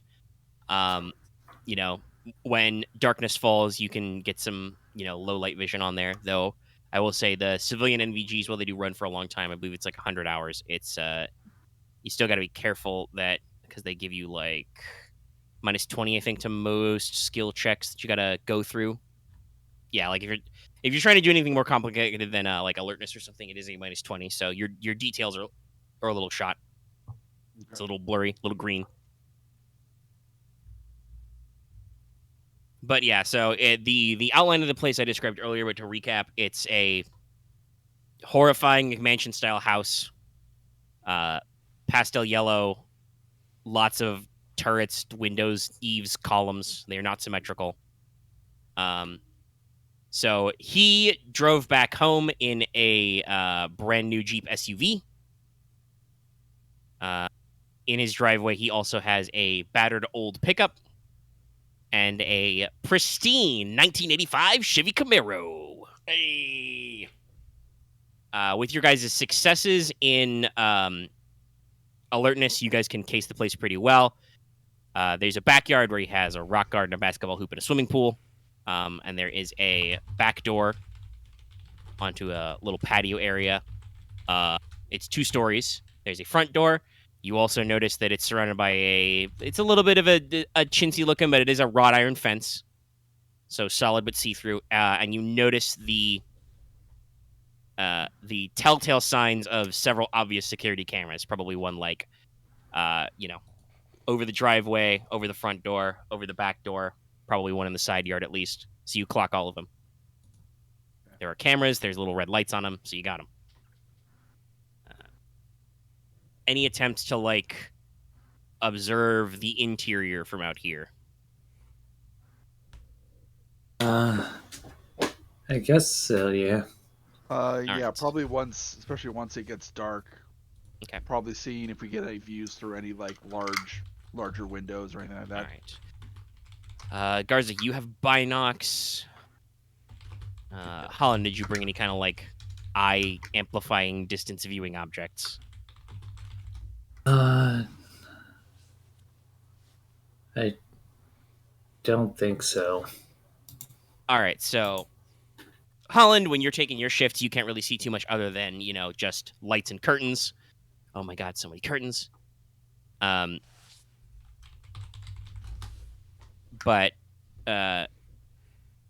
Garza, you can actually like bust out your binocs and kind of like zoom and enhance a little.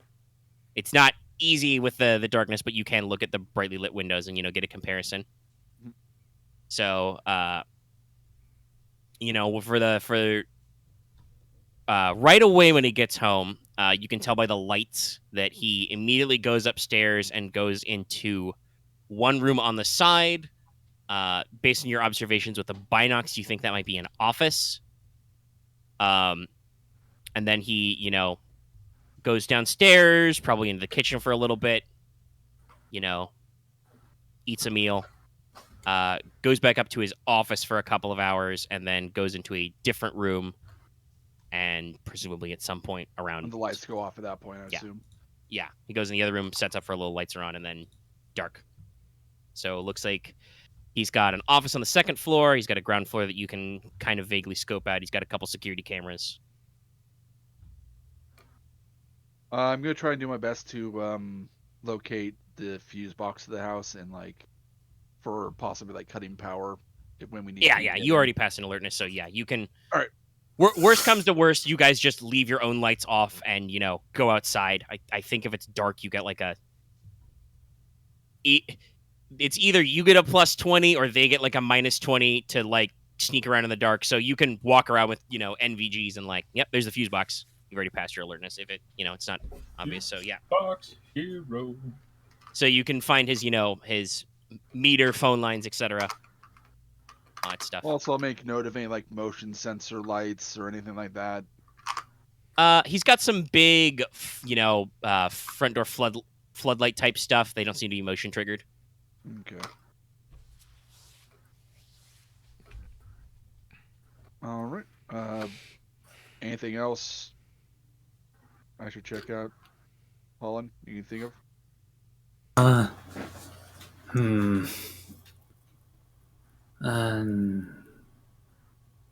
Not really. All right.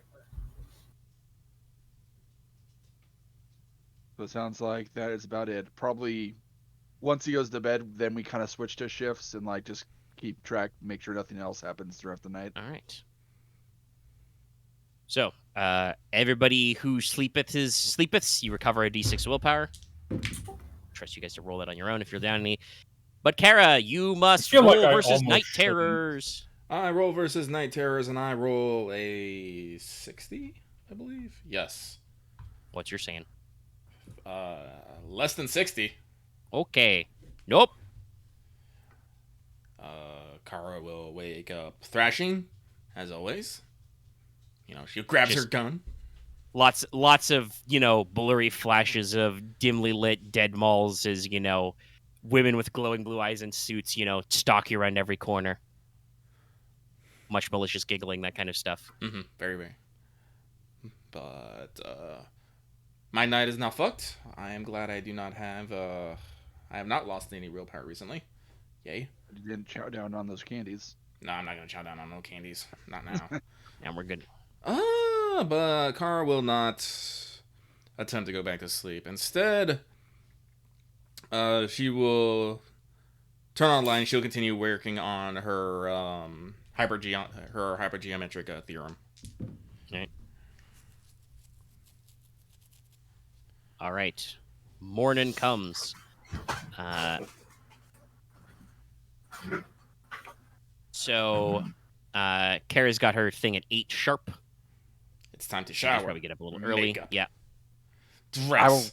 Gun. Wait. Body cam. Gun. That's okay. You, like I said, you can wear something professional like a blazer. You can wear a shoulder rig under that. I do believe I will. I'll roll stealth to see if I can hide it on her at least. Yeah. Yep.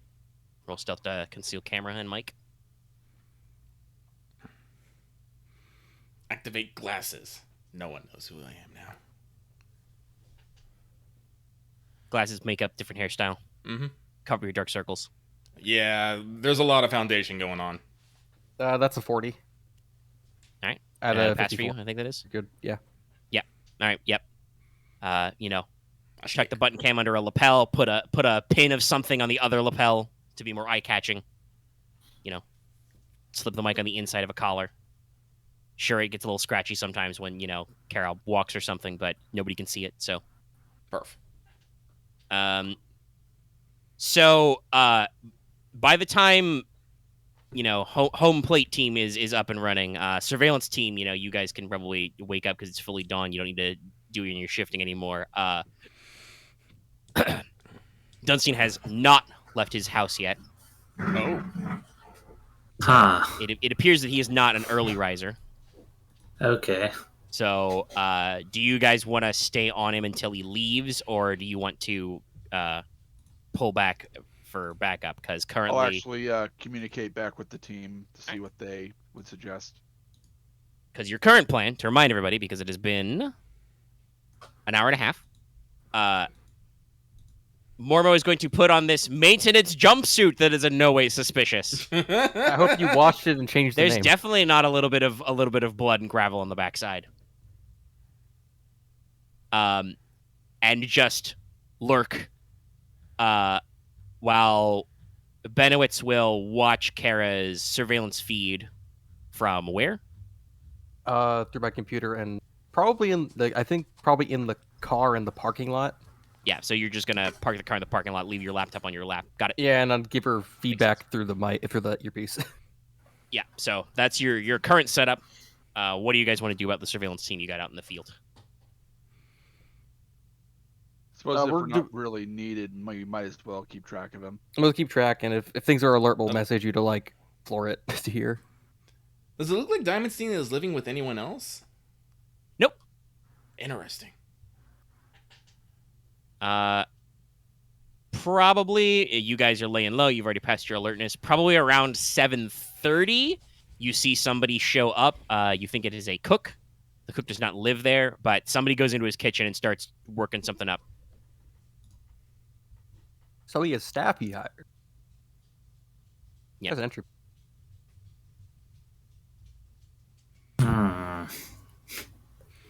I mean, I'll make note when the cook arrives, so. Yeah. I mean, if you want to, you can just wait till Diamondstein and the cook leaves and go in and just break in.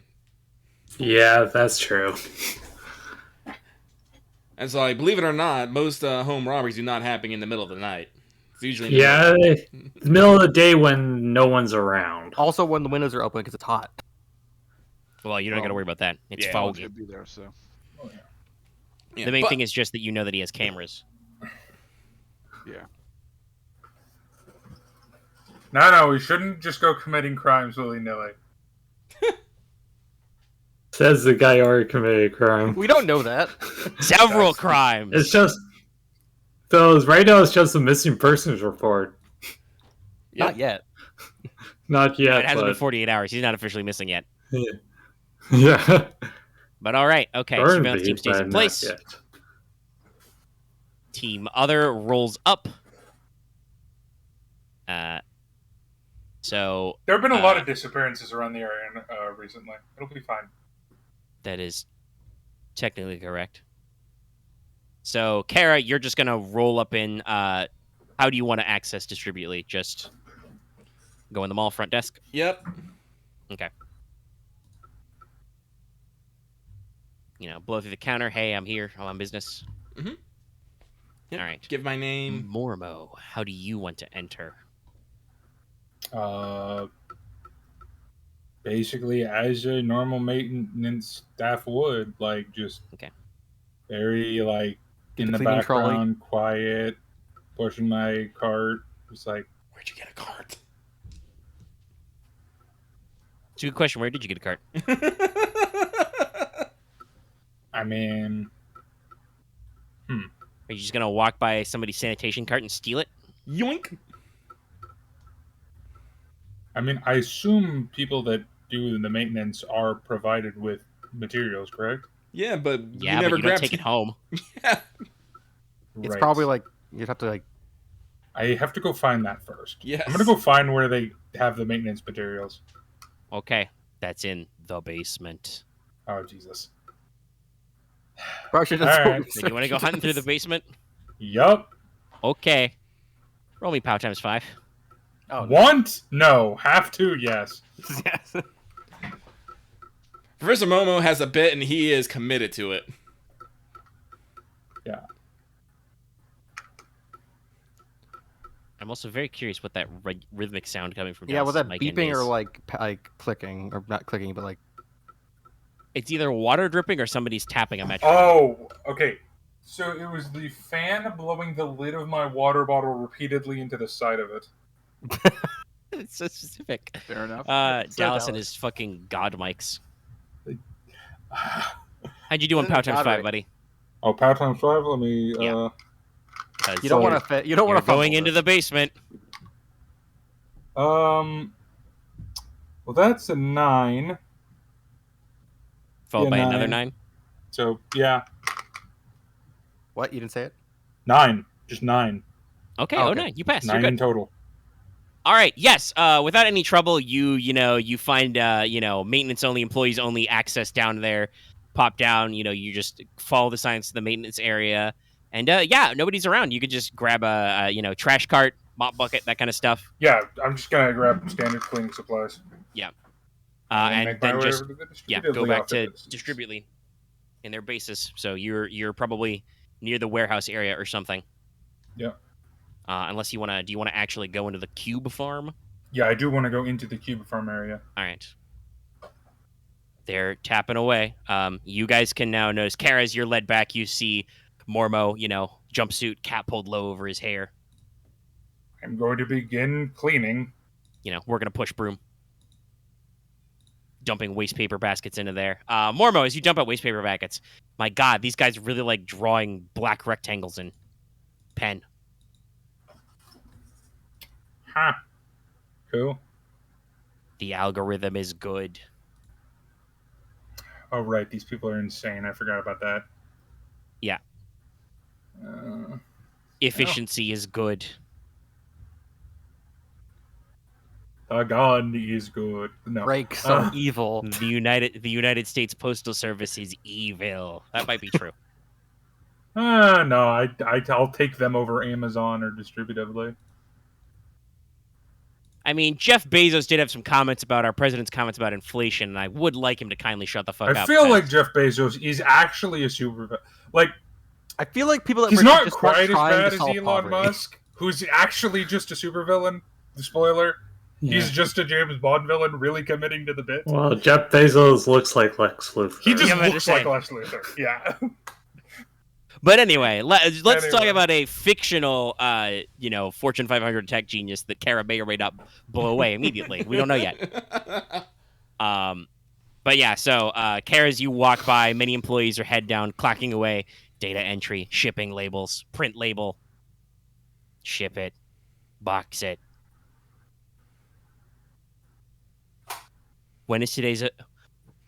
Good morning. When is today's efficiency seminar? We believe it will be at 8:30 on the dot in conference room 1. Praise the algorithm. Yeah, so... Like video game NPCs. I think you watched the surveillance footage these guys captured before. Yes. So you are let into Chet Hunter's office. It's basically like you guys saw on the surveillance. He's got, well, he's tried to clean up a little. He's got like a recycle bin in the corner where he's policed up his energy drink cans. What's your alertness? Not that great. Actually, it's better than I thought. It's 51. Okay, you probably noticed that his bookshelves are like in complete disarray. Like, not like thrown on the floor, but the books are no longer sitting up like perfectly straight. Some of them are clearly out of order. Was the air vent checked? Yeah, maybe. But remember, Holland, I believe, hid one of the mics like right at the top of one of his bookshelves. One of them. So yeah. So. Well, they say genius. Technically, your guys' bug in the cubicle area still stands. So. That means Benowitz. You can probably, if you want to split your feeds, you can probably see the feed of Mormo dumping waste baskets out, and probably just out of like slight concern.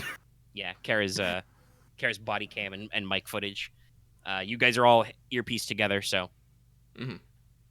But yeah, so it looks like his whiteboard has recently been cleaned off and rewritten. But he's behind his standing desk. He has 6 monitors still, and he's just like, "Hi, how you doing, Chet Hunter?" It's like, please do you meet Mr. Hunt? Mr. Hunt, yeah, I'm Catherine from Modern Matrix. So I have a question to ask. Did you guys make up Modern Matrix? Yes. Okay. I made it up. Did you we need to, like, roll do to, like, any fake the attempt backlogs? to Make like logs? work on this cover at all? I could roll to. I had time last night, technically. I think I had a bit too. I mean, I could probably make. Well, it's if you want to fake an internet backlog, it's human, but if you want to backdate it, it's comp sci. So I could do both. somebody would have to. Yeah, it sounds like Benowitz is probably better at it. We just established character doesn't have human, so you would want to roll human to write the fictitious backdrop of this magazine, and then comp sci to. I probably have to brainstorm with everyone else over like a few hours, but yeah. Yeah, just make it a website, digital website thing. Yeah. That's a 30.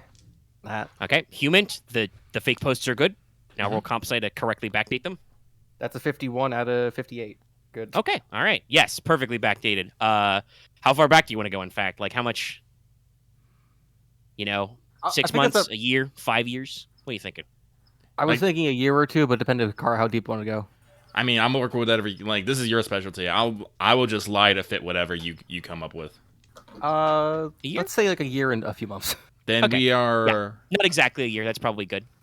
Then we are not recently established, but we maybe not have got necessarily an entire big foothold in the market. Right. So yeah, he of course would have god awful human, so he would have no idea of telling the posts are fake. So, he's just like, I looked you up. He kind of tugs at his collar a little bit. Hadn't heard of Modern Matrix before, but I've seen some of your article work, your reviews. Yes, our magazine has only been recently, as we are trying to, what's how to put this delicately, find the best in our technology and bring it to the forefront. There has been too many times nowadays where people will rather shove what is clearly genius underneath the table so they can hold aloft the ones that they want to stay. It's very, she kind of pauses for effect. Irritating. Yes, well, you've come to the right place. He kind of, embarrassedly smiles, rubs the back of his head. I'm not even going to roll persuade. That's a great line. You've already psychoogalized. You've placated hard enough. Yeah, he's like, well, let me tell you a little bit about what we do here. So, yes, I graduated MIT, of course. Blah blah blah. Rolls off his credentials, which you know well. He gestures at his degree on the wall. Talks about what he was doing. He says, I've always been fascinated by our modern shipping economy. It's very important. You can get anything, day one delivery, free shipping, all that stuff. And obviously there's big outlets like, your Amazons and your Walmarts and whatever, and they're really good, but sometimes other places have to use smaller services. So I want to design an algorithm to make that shipping work better. And that's the core of Distributely. But like you said, people don't always take, young genius. They don't recognize talent when they see it. I was, young, unproven. So I didn't have anybody who wanted to buy out the algorithm and improve it in their work, so I set about doing myself. We had an angel investor come in. Do you want to poke that at all, yes. By the way? Okay, roll persuade now.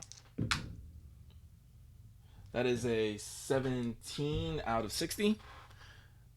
Yeah. But basically, she'll just cut in. You mentioned angel investor, and basically someone would have to either see what your true potential or be taking a big risk. Who will basically can you give any details about who helped you take such a huge step forward? He kind of pauses and readjusts his speech. Mm-hmm. You get the impression he might be at the end of this interview, they're penciled in for a company-wide efficiency seminar. Mm-hmm. You get the impression that he's used to just addressing his employees over a PowerPoint for long periods of time. And he's like, yes, our angel investor. That was Ergia Diakos. She's foreign, Greek, I think, actually. It didn't really matter. But she was very interested in my project. I get the impression that she and her investment corporation, hunt around for these smaller, brilliant but underfunded ideas, looking for the next big thing, return on your investment and all that stuff. Helping things grow. When you got all the money in the world, you can do basically whatever you like. I see.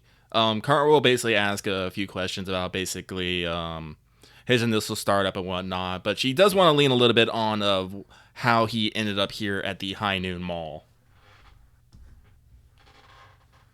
By the way, I don't suppose any of you guys speak Greek, right? No. I got like 3 points in Latin. All right. I would say I have a lot in Latin. Yeah, I mean, you can tell Ergia Diakos is a Greek name. I can tell you can probably guesstimate. You already know Ergia obviously is the name of the Greek goddess. Dia is probably something related to God. It is, in this context, this is a very unsubtle alias. But previously, maybe subtler. Yeah, that's basically like sleepy goddess of the noon. Mm-hmm. Hello, I am the sleepy lady. Mm-hmm. But yeah, so he goes on that and he's like, well, I needed a place to start my distributor, my business, my work, everything. And I'm actually, I'm from Ohio.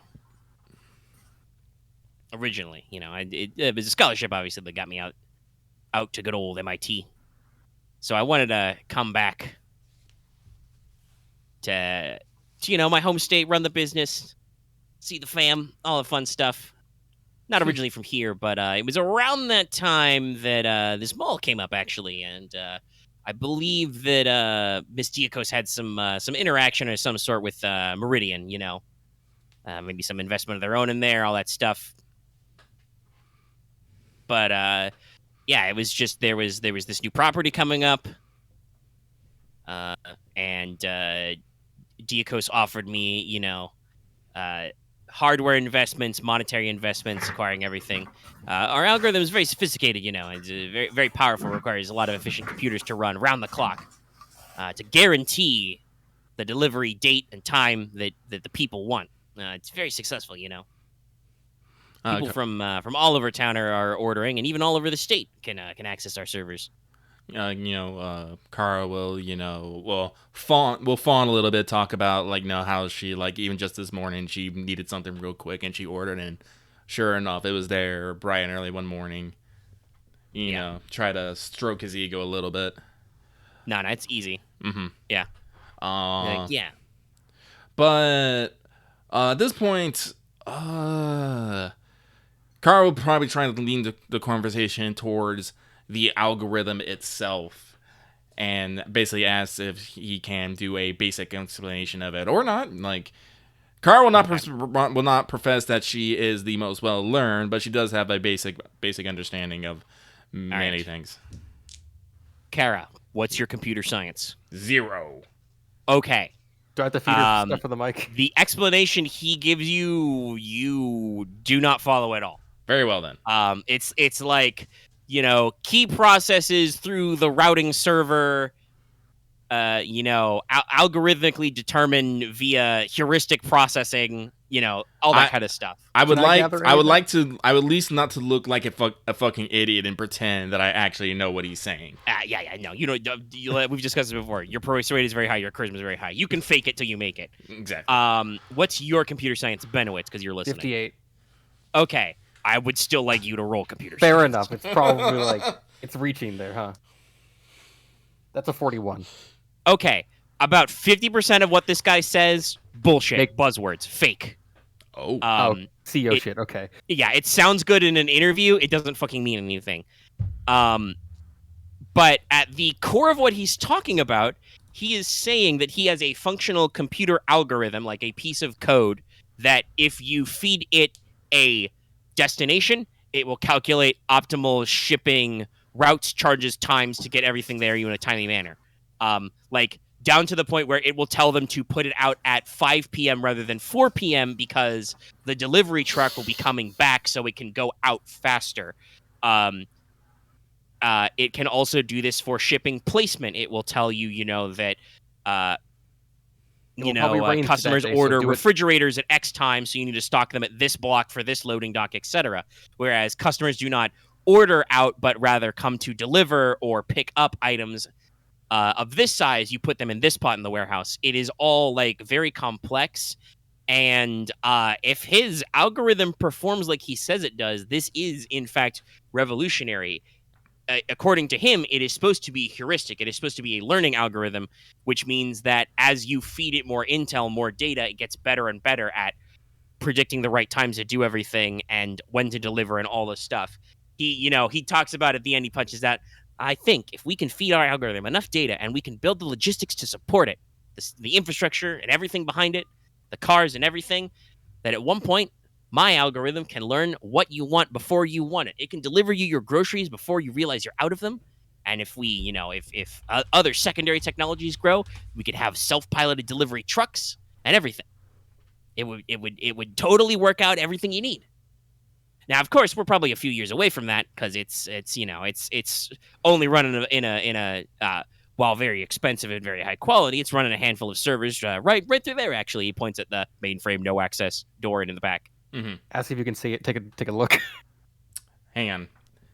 But we're working on processes every day. I'm in here working, trying to improve the algorithm, make sure the company's going. And obviously, we handle any glitches with the human side. I try to make sure that my employees are just as caught up on that perfect efficiency as ever.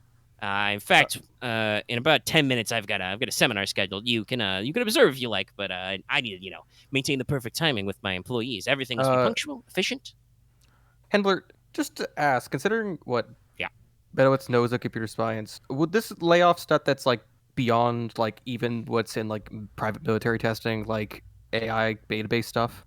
No, hypothetically, you're not cleared for it, probably as an FBI agent, but you're pretty sure the Department of Defense and Homeland Security departments, wherever NSA actually lies these days, they've got access to, super craze, supercomputers that'll do some really bullshit like code breaking or encryption stuff. You've got things that can like... NSA has algorithms that'll search through, years worth of audio logs looking for like a specific terrorist's name or whatever. GPS with NRO and NSA can like, take a perfect picture of anywhere on Earth with a satellite, and then, U.S. Army can put an artillery shell there or a drone strike. So right, like some crazy shit, yeah. This on its own, this isn't as much, but this does sound very cutting edge for him to be running this out of the basement. You probably want to see that mainframe. Also, I probably do want to see that mainframe. Also, like, how do you get a budget for this beforehand? The what?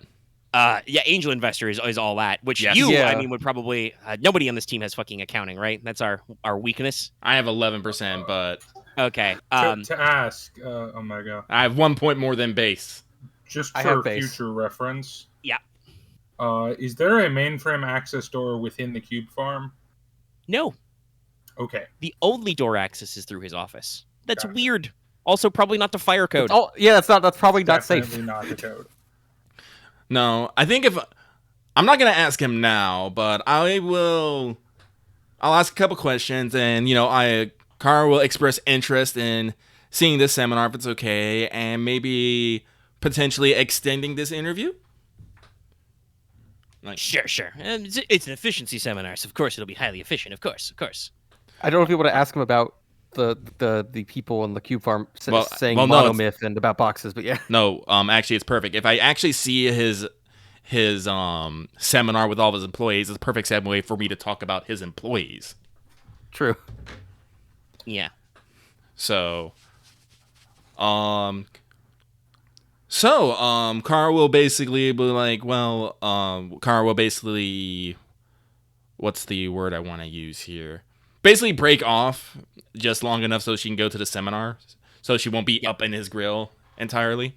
Yeah. He'll walk out in a few minutes. You can probably go to the conference room and sit down. Mm-hmm. Almost all of the employees fill in right away. The guys who are working the front desk don't, because they're on shift on the front desk. But everything goes along. Mormo, that's the name I'm looking for. you are basically left alone in the cube farm. What do you want to be doing? So, Are you gonna break in? What's his face needs to go to the Seminar. the efficiency seminar? Yeah, no, he goes to the conference room. It's off to the side. Mm-hmm. Do I notice him leave his office? Oh, yeah. Okay, I'm gonna go clean his office. Okay.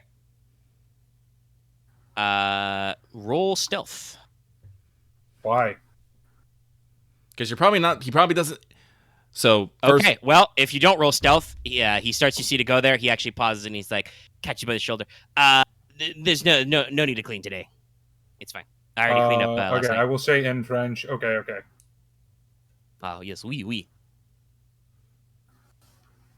He kind of looks a little confused, rolls back. Why? Says, it's Ohio, the French Canadian.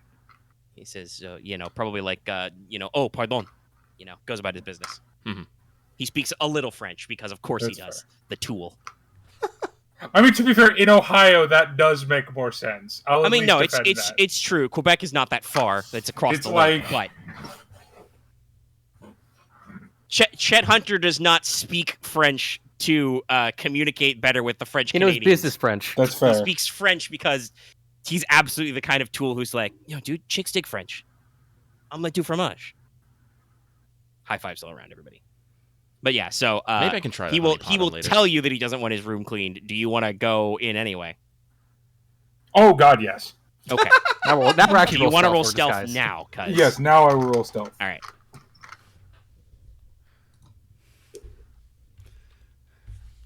Wow. Apparently, I'm very good at exactly one thing, and that is stealth.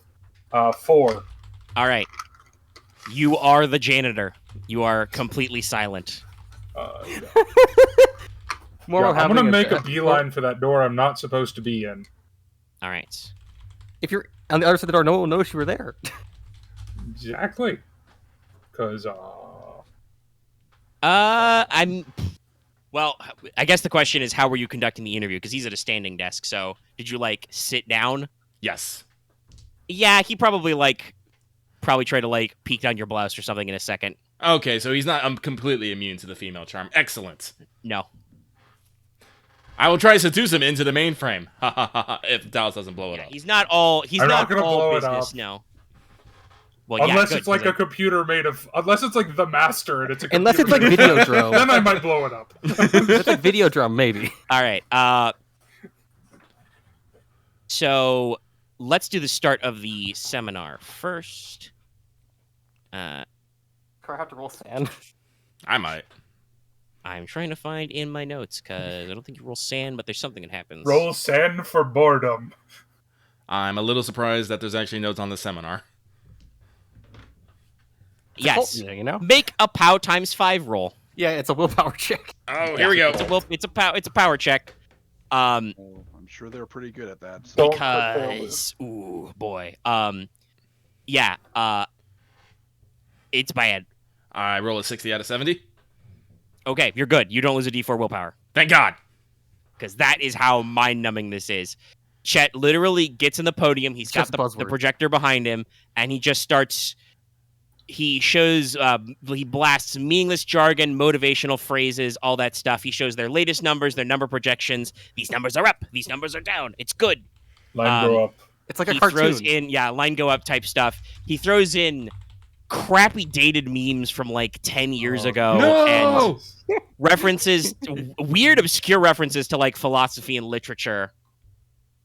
He'll not normal ones, fucking hipster references. Yeah, no, he'll just randomly bring up Heidelbergian. Yeah, or Kant or something just for no fucking reason.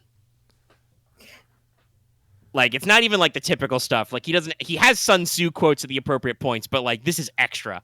And it is just fun doing this. Mind blasting to you. But you keep your cool.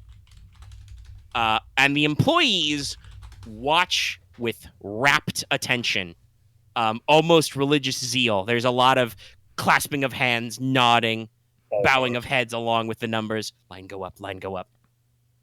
Oh, God. There is some fucking fixation and dependencies here. Yeah. It's a cult. And Chet really... Chet doesn't really play this up. He's not like a cult leader. He just thinks he's that good at PowerPoint. Yeah, I have a feeling this might be an unaware cult leader, which is kind of funny. Can I human? The people are like, yes, we shall grow the number in the sleeping garden. What? Okay, good metaphor, buddy. Thumbs up. Hey, you get a like. I just beat Death Stranding for the 3rd time tonight. Oh, God. That's what he's doing half the time. He's just playing video games. I mean, he does run a delivery company. I'm about to say it's a game about delivering packages. He probably tries to speed run that fucking game. Which is kind of hard to do. It is, but he would try it. That is like absolutely the kind of shit he would do. So yeah, he just, runs through the thing. Probably in the middle of the seminar, cracks open a can of energy drink and just slams it back. Does he drink like 3 of those during the seminar? No, only 1, but he does, crack a can and just slam it back. He goes through from his office, though. Yeah, it's a lot. The guy's probably half energy drink. All right, cool. But yeah, like, is there even a point to like human any of this from like the camera? What's your human total? 60. Okay. I do not need you to roll. You watch this. Actually, you should roll me power times 5 as well. Okay, I might just put up my phone and look at something else for this. Yeah. Because, like, boy, it's bad. Oh yeah, pow. That was 67 out of 75. All right, you're good. You keep it together. You work in the FBI. You have been to shitty PowerPoint presentations before.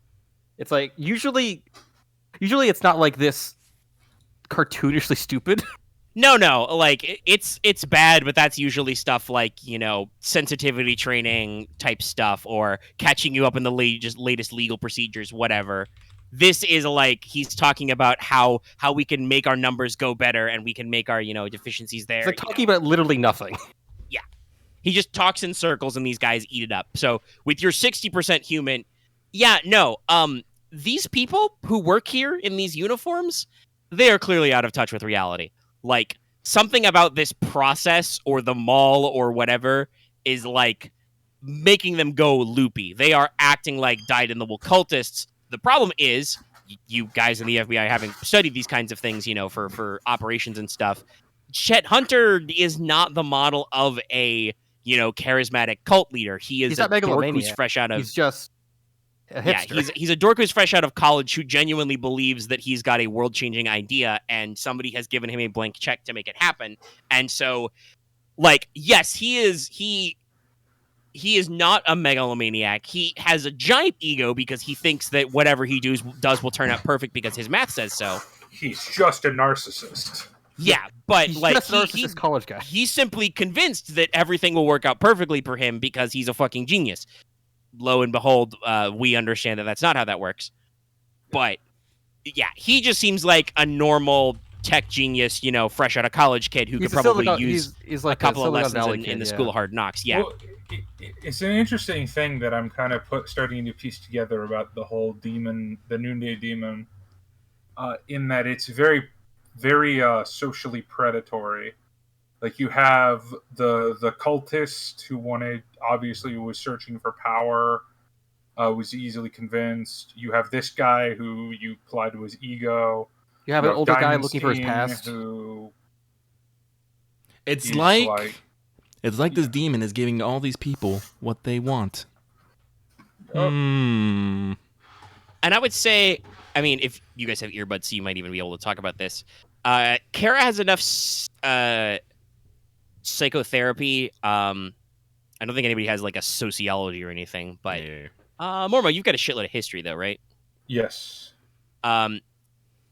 There is I don't know if you guys know much about it, but Dallas has probably heard of it at least before.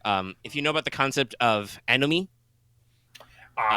breakdown of social structures, values, systems, there is actually like some classical commentary on like sociology and psychology that widespread sloth, basically, Acadia. Apathy. Yeah. Apathy leads to breakdown of social structures. So it's possible that is actually a through line. Like, I actually know that on this demon's smart.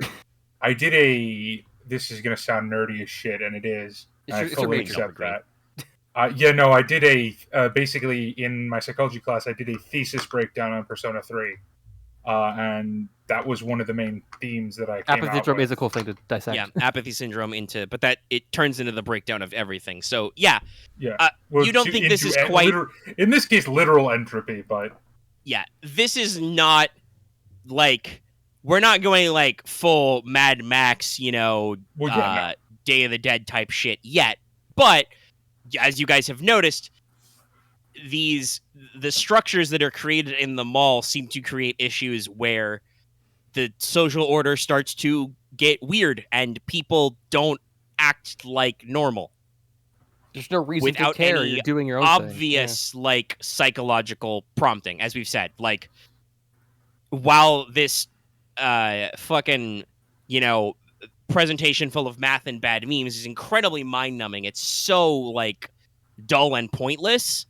It's not actually like proper brainwashing, at least not without the building you back up step, obviously. Like, yeah, sure, if you watch these for like 8 hours, you'd probably be pretty brain melted, but the problem is Chet Hunter's not putting anything back into these people's brains after he does that part. There's something else doing that. And the stuff that is coming back into their brains is pretty fucking crazy. As, like I said, Kara hears them gossip about shit like the Sleeping Garden, the Monomyth. Are they wearing earpieces or anything? Nope. They are wearing uniforms. Fuck. The holy algorithm will deliver us the sacred mainframe. It's like they're being hollowed the badge. out. Also, like the badge, if you wear something of a thing, it flies. True. You didn't have the badge experience. Every personnel you've seen at Distributely is uniformed. They wear black uniforms or very dark gray with little orange and blue triangles on them. Is there any is it like you wear your own pants, or is it like they also provide the pants? That is a very specific distinction. The pants would be the same color as the uniform top. Yeah, I don't know. I was curious if it was right. It was only some of them are wearing cargo shorts because of course they are. Okay. They're delivery drivers. The drivers also have hats. These guys would be in button-up uniform shirts with pockets and business slacks of the appropriate. Okay, I was just color. curious if it was like the whole outfit or just part of it. Yeah. I spelled that wrong. All right, so it's a cood. I will sanction the nerd. Bang. Not yet. I mean, I'm pretty sure if I shoot him in the fucking mainframe, that might be a little bit easier to get away with. Maybe. Speaking of the mainframe, I want to check there. Yeah. Mormo, you are going to the room. Yes. So sorry, when the evil creepy place has because it said do not enter, right? Oh yeah, no, it said because I would have no reason other than that to investigate it. But yes, when the mainframe evil creepy demon no cult, access permitted. Yes, when the evil creepy demon cult has a room that says no access permitted, I immediately want to access. Also, just keep telling what you're seeing. So to me over the I have a very important question. What are you going to do with your cart? Because behind the mainframe door there is a steel spiral staircase. It will not go down it. Okay, then I'm going to push my cart. Is there a bathroom in the cube farm? Yeah, there's a bathroom in the cube farm. I'm going to push my cart until it's sitting like a little bit distance from the bathroom. Okay. Throw up one of those, caution cleaning in progress signs. Uh-huh. Okay. All right. So now you go back. You go down the stairs. Clank, clank, clank, clank, clank. Yeah, you are now definitely in the basement of the mall.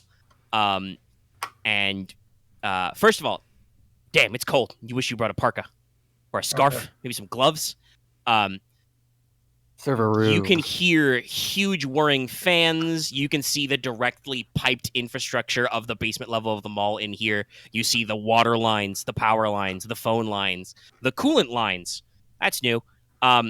Literally, there is a fog at ankle level in here. It is cold and loud and whirring. You start to walk around. The mainframe itself is impressive, but exotic. Most of the stuff you see are cutting-edge server racks. Mormo has probably been in enough government meetings to know, that's one of them servers. But you also see some shit you've seen before.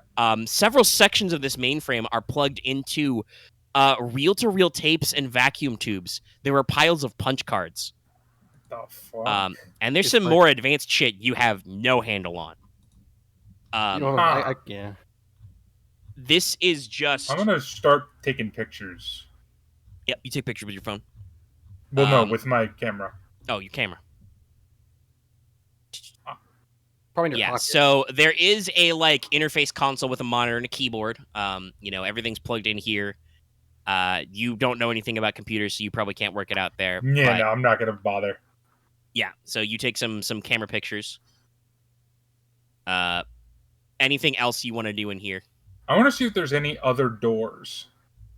No. So it's just this computer. Yeah, and a big concrete block. No windows or glass walls? No, you were underground. Okay. Slab concrete, cool. Slick.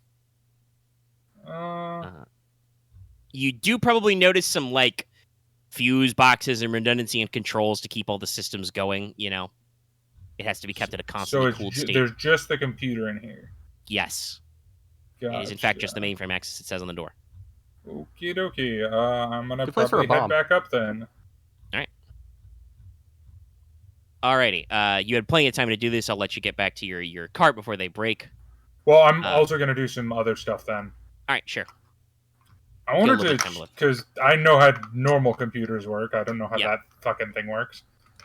I'm going to, like, look at one of the Cube Farmer's computers. Alright. Anything particular you want to note about it, or just basic check, hey, is this weird? I want to check, like, recently accessed areas. Just, like, what were they doing? It also appears pretty typical.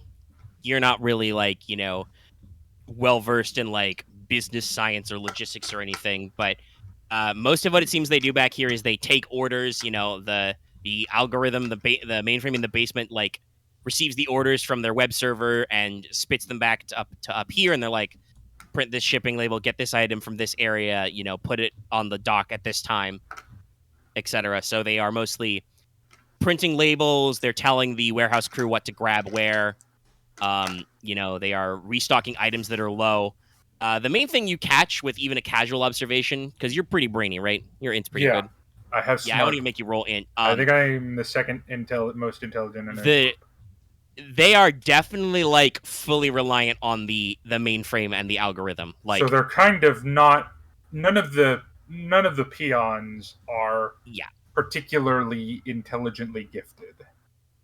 No, or they're not doing anything in their jobs. They just seem to mind their own business. The mainframe tells them when they need to restock an item or when they need to ship something or print a label. Right. It provides them with the labels. They obviously do stuff like, scan orders and shipping information, manually enter stuff, everything that requires, like, a phone call or an information, but it's all, like, run through a scheduling side of the algorithm that, like, Hunter touched on but did not really detail, but, like, man, it does definitely take the computer takes a lot of initiative. If I look at the rectangles that they're drawing, do those look similar to anything I saw down there? Roll me, well, whatever's best for you. Roll anthropology or int times 5. Anthropology's better, I think. Okay. If Mormo were to show you pictures or communicate you could take a guess on that, Benowitz. 66. Okay, crit success. You'd think so, but no. They seem to be drawing something with very exact dimensions, very exact specifics. Something smooth, black, completely featureless. The mainframe downstairs is not featureless. It's full of, cables and blinking lights and whirring fans and shit. Or a black box. A monolith, basically. And technically not a black, I guess you could say, box, but you're looking at something thin and rectangular. Honestly, it looks kind of like the black monolith from 2001, if you're thinking about, like, modern pop culture. But, again, they seem to be drawing something to a specific scale. You don't know, because if I remember rightly, the black monoliths in 2001 are pretty tall. They're, like, the size of mountains. This would not be that big because you couldn't conceal that in here. So you're looking for something smaller? And what are all these references to the sleeping maze, the garden of cardboard? Could that be? Are they talking about? Because you rolled a crit success. Are they talking about the warehouse? Maybe. The algorithm does technically have perfect governance over the warehouse. It tells you where to go. I'm gonna go head over to the warehouse, I guess, then. Okay. Are you talking about this over any of your piece? Not that direct. Like, I'm not gonna talk about, like, exactly, but I am going to probably update you guys with, like, heading over to warehouse area. Yep. Following a lead. Yeah. What'd you find? Yeah, I guess Benos would probably at least be like, what'd you find did you go into the server room? It's just, I got a picture. I'll send him the picture. I don't fucking know. Okay. All right, It's Benowitz, you get the advanced pictures. and non-advanced computer, but also yes, this advanced, is the most. non-advanced. Benowitz, you actually have computer science. This is the most Frankenstein piece of technology you have ever seen. On one end of the server block, there are modern supercomputer racks, like the kind of shit you only see at like research universities. On the other end, literal fucking vacuum tubes and punch cards, and somehow they are all talking and working together and clicking away constantly. To answer your question. Yes, if you guys went down there and broke the cooling, this computer would probably melt itself in a couple of minutes because everything is like overclocked, processing to max. It is. Wait, to clarify, my Wooge detector did not go off, right? No, you did not. That room was weird. It did not have that weird presence like an anchor does. There was no. Okay, so probably that might not the actually matter. frame. That might not matter actually. Okay, 3 out of the things have had the Wooge meter go off. That means it's pulling from Not something the in the mainframe. warehouse. Yeah. It might be connected to the anchor in some Now, way. Or you might have to turn the thing on. I don't know. The mainframe governs the warehouse. So, but I don't think Jack Mormo knows enough about computers that he could tell. He could be like, God, algorithm, no. give me whatever the monomyth or monolith is. God, no. No, like, I use a laptop. I don't think I'd have to be there. But I really You're in would the just see the parking lot, pictures yeah. like. But it's like I would call this a piece of crap if it's not also the fact that it's also working perfectly well. Yeah, it's shit I've never seen plus shit I've from before I was born. Weird.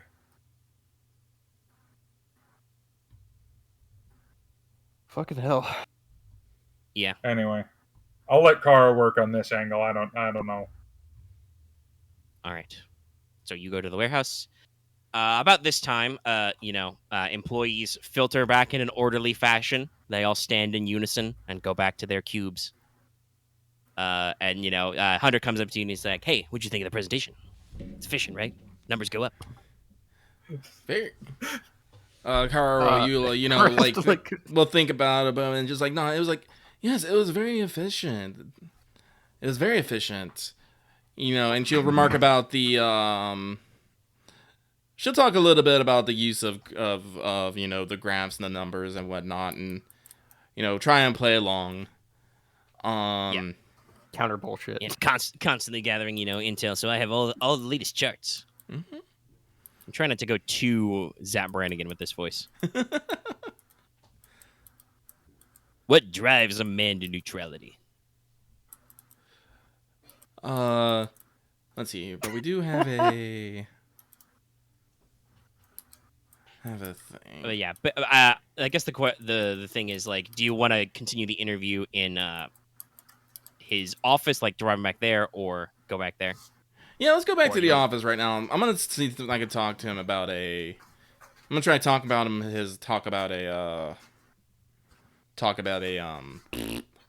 his employees, and I'm gonna see if I can convince him to give me a tour. Okay. So what questions are you asking about employees? I'll just basically bring up that I see the fact, I won't actually bring up their mental state. Mm-hmm. That seems weird. But I'll definitely bring up their use of certain words, like, what they say, sleeping forest? Sleeping garden. Sleeping maze. Monomyth. The sleeping maze. I heard some of them talking about the monoliths, and I see, like, that was shit. Sorry, they're starting the fireworks over here now. It happens. We didn't hear it, at least. I felt it. But it is distracting. But like certain words, like, the sleeping maze, the monolith, the black boxes. I'll phase it as it seems like interesting terminology, and I'll see if and get explanations for what those are. I will like you to roll persuade. Righto. To try not to blow your cover. I mean, you just like, are these like buzzwords for what again? Well, I rolled a 22, so I think I did okay. All right, yeah, no. He doesn't care. He does not care or notice at all that that's normally weird. He has clearly spent way too long at his standing desk. And he kind of chuckles himself. Yeah, you know how it is. It was the same in college clubs and classes and everything else. Everybody always comes up with their own funny code or jokes or whatever. I'm pretty sure what they mean by sleeping maze is the warehouse. It gets a little maze like. We got to be very efficient with the storage. Obviously the algorithm tracks where everything is, and I've got warehouse managers who definitely know where everything is. Definitely. He kind of pauses and looks up. Yeah, they got it. What do I pay them for? They got it. They're fine.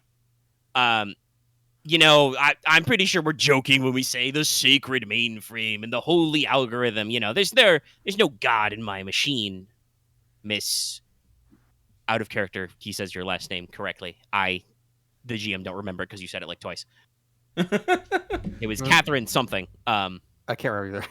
Robinson, okay. Wait, this is right.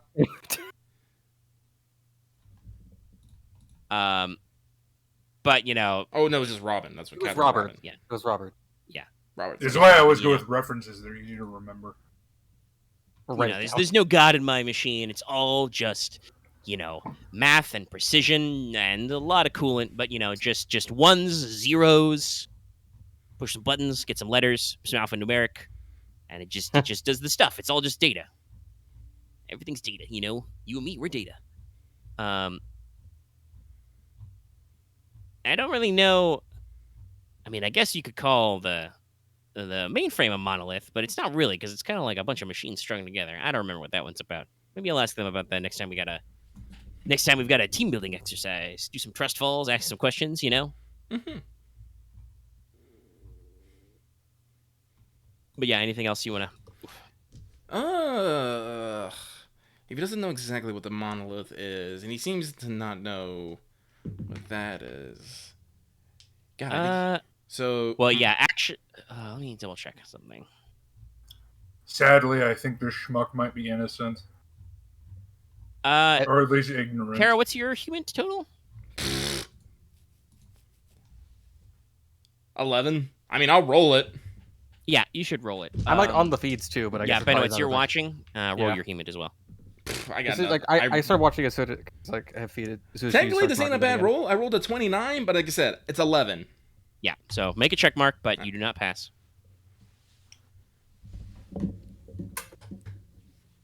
That's a 57 out of 60. Okay. Benowitz, you're pretty sure watching his response. So the more commonly used phrase by the employees is monomyth, but some also say monolith or say them together, monolith, monomyth. Hunter, when he talks about a monolith, and I think that is what Kara specifically asked about, he seems like maybe he knows something, but he clearly goes, "No, that's not it." Like mentally to himself and moves on. Like he's evading because he's not sure himself. Yes, he has some significance associated with the phrase monolith, but he doesn't think it's related. Maybe. I'll probably port for that. It's like I don't think he's confident in what he knows about it, but he knows something, but he's avoiding it because he's not sure. Anyway, I need to be right back for a sec. I'm going to pause. Righto. I will pause as well. I might need... So I had to go grab a Tums really quick, and then I realized that, man, I've been sitting down a lot today, so I had to stretch my legs for a sec. That's fair. Everybody remember to get up and stretch occasionally if you're listening for a long time. I've been pacing around all the time, every time I get excited, so yeah. Oy. Okay, all right. So, Kara, what direction next? Well, I'll ask if I can take a tour of the facilities to see if I can get a better handle on things, and I'll ask him if he would mind showing me around, or if he's okay if I'll take a look myself. Which would you prefer? If you could walk around freely, or if he would guide you? Walk around freely. Okay, roll persuade. If he guides you, you could probably shoot him in the back of the head eventually. But I mean, I Kara don't know can just... that we need to I'm go going to straight tell you, to murder if with this Kara guy. just hot draws the silver bullet and plugs this guy at point blank range, he's gonna be probably sand damage. done. That's double. I mean, that'll be sand damage, but it'll be that will be she gets like 2 plus 20s, and it'll be a auto crit, and he's just a guy. Also, would she take would be less sand damage because she's like my gun told me to do it. No, I'm gonna still I don't take know. No, damage. that's- damage. That's not how that I mean, happened. I don't think he counts as an innocent, so it wouldn't be like 1/1d10, but still, it would be bad because it's It would cold definitely blood. be the 1/1d6. Yeah, but also I don't want to like again. We're only in his office. If we were like down in the mainframe, I might do it, but we're not. But no, Yeah, they're still gonna put a silencer on that gun. Also, No. I don't know how much he needs to die. You also cannot silence a revolver because I'm not gonna. Yeah, sir. the gas. I capture know doesn't it's work rich that way. coming from me, but I don't think we need to kill him. I Stop mean, him, maybe. I'm not afraid. Well, I said I'm not afraid to put this barrel to his head and demand. Demand anything, but and if he tests me, I'll fucking shoot him. But Oh yeah. no. I rolled a 38. Okay, and he's like, yeah. Obviously, of course, company secrets can't let anybody in the mainframe room. It's got to be secured and the code and all that. But yeah, you can feel free to walk around the cubes, talk to the employees, front desk, warehouse, whatever. All right. Then Carl, stand up, smile, shake his hand, and he was like, "All right, well, I'll let you know when I'm all done. And we can get some closing statements. But otherwise, I know you're very busy. You have a lot of work to do. I don't want to keep you from it. So Of course. Yes, So I will. Clock's ticking. Yep, I'll make my way out, and yeah, Right. I'm gonna go start. Let's see here. So the offices of Distributely are basically you've seen them. There's a cube farm hall, there's a couple of conference rooms, and there's a front desk. Then there's the warehouse section and the loading dock, which is its own area. Okay. Omega, Because he said into the comms that Mormo is in the warehouse. would it be a stealth roll to like get for the parking lot to sneak into the warehouse from outside? Well, I'll say this. I would on not have. foot, yes. I would not have said it over comms. I would have put it in the group chat, Okay, you would have texted it. just in So, case yeah, someone so overheard me. Mormo has let everybody know he's headed to the warehouse. And yes, if you were going to on foot try and like sneak in the loading dock, that would be Because stealth, I yes. might be like, I feel like we might be more than one person looking through that warehouse for this. Well, we don't know where Kara's going to head next. Yet. I'm probably gonna move the car a little closer so it's easier to at least run to the car if needed. But Yeah. If you're not already close. So yeah, Lucky, thoughts. Where are you headed to next? Well, let's talk to some employees and see if I can. And this might be a little weird, but I am going to break him. The what? I guess break the. I was trying to think of the word of break the indoctrination kind of thing. I'm not gonna break no indoctrination. That takes a lot of work. You think I can do that in like 10 minutes of talking to somebody? Cult No, I was sorry. programming. I word slurred this. While Kara can probably cult deprogram someone, that takes weeks, if not months. No. And usually involves taking them out of the environment in which they are indoctrinated in, which is not going to happen. No, but I will still talk to them and try to understand what the fuck this monolith or monomyth is. Okay. And if they start singing Daisy, run. What is the best skill for this? I think it is actually human. God damn it. I mean, I would argue you could definitely do... Let's see, human intelligence, information about a subject. subject. You could definitely do psychotherapy. Well, through observation, conversation, and patterns of behavior and relationships. Verbal cues to get a subject to cooperate, recognize clues that they want to conceal. Signs of mental... Whereas psychotherapy is... I mean, psychotherapy tells you, diagnosis and treatment of mental illness. It can let you know that they are a cult, but you know that already. Yes. So I think it's... Basically, the question is, do you want to, analyze and observe, their behavior and try and gather intel from that? Or are you going for a, I guess, an interrogation type direct questioning kind of thing? That would still be persuade, but I don't know how, even if you succeed, I don't know how well that will work because they are in fact crazy. I know. It'd be the first. Okay. So roll your pumage to see if you can figure out, like, what they're hiding, how they're acting, that kind of stuff. I probably couldn't do it over the honestly, but it depends. Well, especially because you're moving the car right now. Yep. Oh, yeah, true. Do not tell me even at short speeds you are watching your laptop and driving. I would make you roll dice. I was more being like, I wasn't sure if like I do it until after she does her talk or before, kind of thing. Oh, you said you wanted to. Mormo's been in the warehouse longer than Karen's been talking to these people, so you said you wanted. I wasn't sure about the time scale. My bad. No, I've been done in the warehouse for a while. Yeah, you've been poking around. You probably have not been going super far fast because the warehouse is, as we said, complex. It is if this is an anchor store, so it is just a giant vaulted building with shelves going up to the ceiling. Hey, roll to 10. Okay, swag. All right. You successfully int that is human. So, yeah, you pay attention to their behavior. You look at their clues, their concealment. One, these guys aren't actually that big on concealment. They don't really know any better. Basically, the vibes you get from their behavior, it's very cult-like. It's very reverent of the algorithm, the mainframe. It provides them the stuff. It provides them all the knowledge they want. We talked about this before. Like, it's basically like a cargo cult or a mystery cult. They worship the thing they can't understand. Mm-hmm.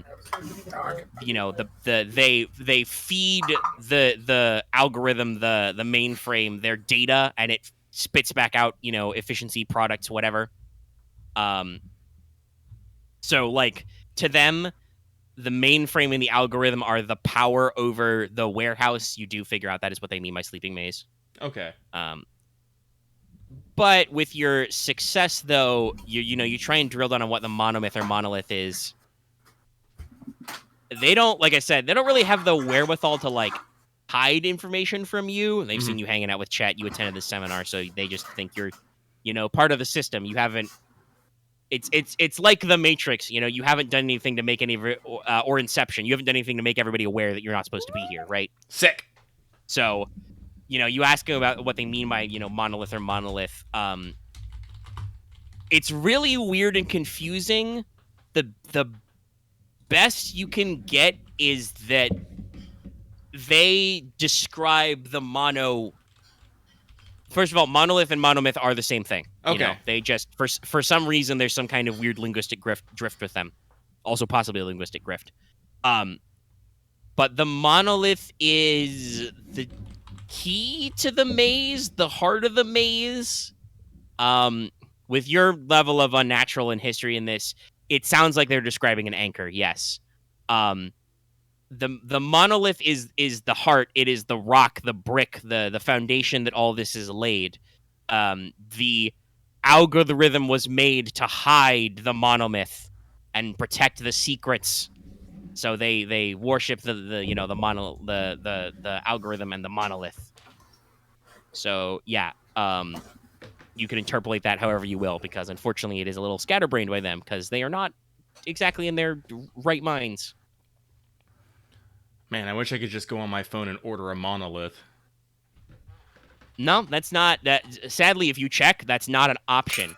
There's no monolith. But I would like to remind you, if Mormo or Benowitz would share the pictures with you, there is an interface console with the mainframe in the basement. There is actually like a computer console. You can speak directly to the mainframe code. It's a I would have probably put the image in the group chat, I guess. Thing in group chat. Yeah. That means I probably need to get down to the mainframe. Or, Mormo is attempting to brute force the warehouse. So, hey, who knows? Anyway, Mormo, you're looking around the warehouse. What are you looking for? I'm talking to people. I'm going to be a minute. I am... Trying to feel whoosh? I'm not looking for the anchor specifically. I'm just kind of like looking to see like how is this place different from like a typical warehouse. How would I describe this? I think I can give this to you without a roll. It's just not like a normal warehouse, I guess, if that's the best way to put it. The shelves are super tall, super dense. There are obviously workers and deliverers going everywhere. You know, stalkers are stalking. Delivery drivers are taking out on forklifts and dollies and whatever. All of them are like carrying tablets or smartphones or have an earpiece or whatever, and are like constantly being updated the exact place they need to go. Everything is coded alphanumeric. Actually, yeah, you directly experienced this. It's very similar to the way the inventory system was beautifully crafted in Norden. Like everything is arranged in a highly efficient manner. It is all coded, and just when a driver gets a delivery, it's like, okay, stock this, that, and this thing on your truck. It'll be located here and there. You put it on your dolly, you put it in your truck, you drive. They've got GPS that's like automatically been put. But again, everything is like dense and double packed. And then if I can tell that, I'm going to try and find the middle. Okay, you're going to try and get to the heart. Yeah. Okay. Are you going to wait for any backup? Because Benowitz has expressed a desire to back you up. He said that he's coming? I'm at least moving closer, being like, I'm considering... Well, okay. You said it in the thing. Okay, yeah. Yes or Have no? you communicated? I need answer. Yes. Okay, right. Then I will wait for Benowitz. All right. Okay. Thank you. I needed an answer. Okay, I need to know the truth. I thought you were All right. going to be dismissive. I'm sorry. No, I'm not being he's like- dismissive. I need to know an answer. I thought you were going to, my bad. I'm No. sorry. Yeah, okay. No, if he's going to be dismissive, he'd be like, well, I don't care. I'm going in. Yeah. Fair enough. All right, so if you want to sneak in the loading dock, yes, please roll stealth. I rolled a 22. You are the knight. You are businessman. You grab one of those tablets and just hold it up like you know what you're doing. And they're just- busy. They're too busy doing Yeah. their work because they don't think about anything but their work. It's you're 60 human. That's a pretty good guess. Yeah, there's a lot of like, so long as you don't stand directly in front of anybody pushing a dolly or get in the way of a forklift, everybody seems heads down, business out, going about their business. So you two can link up, and you guys want to try and Mormo wants to try and head for the center. Yeah, I just want to Honestly, see. I guess the only bit is like, is there? I mean, besides the center, is the only thing. It's probably worth checking for something that's just never They been kept moved. calling it a maze. That's the only reason I wanted to True. check So unless the it's like center. a thing that, two things, it could be something that was in a box that's never been moved, or it moves all the time but internally, so it just never leaves. Okay. I don't know what either of those things mean, so I'm just going to look for the middle. All right, Mormo. What Yes. is... I'm going to ask you to do math. What's the number of 99 minus your current SAN? 99 minus my current SAN? What is your ritual success rate? 16. Okay. Roll under 60%. 7. Boom. Damn. I'll follow him, I guess. All right. Okay. What is my dice today? I've been I don't rolling know. That's 90s fucking or great. 7 or like 3s. No, this is like. I mean, your luck's always been like this, dude. I have no middle ground. We've All said right, this before, so dude. We've seen this before. you wander the stacks, and you get fucking lost, but not really lost, like normal lost. Jesus Like you're just wandering. Did they tell me how they exploring some found the corners. fucking I think Benowitz will tell you. I Like, think this. it's come up, yes. I mean, like, so this is how we found the Arboretum place afterwards. I think. Like you just keep going around corners, and you're like, yeah, we can get in here. And so you're moving, you're schmoving. You probably spend like 10 minutes wandering in this warehouse, row after row, and it definitely gets more complex and maze-like. But in a space like a four-way cross section, you come up to, you find just a I don't know if you'd call it like a plinth or whatever, but there's just a space in the center. A concrete slab is raised up, and sitting straight up in the dead center of it is a piece of stone of purest black, shiny. It is exactly 12 by 4 by 2 inches and weighs approximately 6 pounds. I just sitting there. So I look around. So Mormo, did you bring C4? No, I didn't bring C4. Kara won't let me have the C4. Fair. I look around. Is there anyone around? No. Are there any cameras? No. I don't know if we should touch it, but I put on gloves. Okay. Is there anything like, on like the concrete stuff, or is it just clear? No, like it's just smooth. sitting. I gently pick it up. All right. It weighs 6 pounds. Okay, I put it in my duffel bag. It's very smooth. All right. Let's get the fuck out of here. Let's get the fuck out. Feels a little cold to the touch. Feels a little weird. You sure you don't want to look around for anything else? Sure, I'll look around. Why not? I guess I'll keep looking around as we're leaving. All right, sure. Roll me alertness. That's an 04 out of like 70. That's a 77. Do you guys remember what happened the last time someone tried to take something that might not have belonged to them? True. Well, I mean, we also took we can't blow it up. Yeah. Lucky, actually, no, I don't remember that. Also, I do, but I also didn't touch it. I also didn't touch it. So, also, we took the film roll. That didn't belong to us. Sure, you did leave with the film roll. You burned it later. Yes, and remember that film will try to suck you into it. That's why I just put it. That's why I just stuck it. Was that a critical success or a critical failure? No, that is a critical failure. Okay. You see nothing. It is just waves and blobs of just stuff, just boxes and boxes and boxes. And so quite frankly, you're a paranoid. You're anxious. You do not like having this thing in your duffel. You want to get the fuck out of here. Yeah. As Mormo is like, there's nothing here. Let's go. Benowitz, you kind of look up and just bonk a footlocker with your shoe. Just kind of laying kind of dustily in a corner. Do you want to check it out? Is it like old or is it like new kind of footlocker? Probably newer style, just a foot storage locker. It's a little dusty, but it's fine. How's it open? Is it like, can I just like lift it up with my foot? Yeah, it's just got a latch. I was like, hey, Mormo, 1 moment. I'm just going to lift it up with my foot. All right.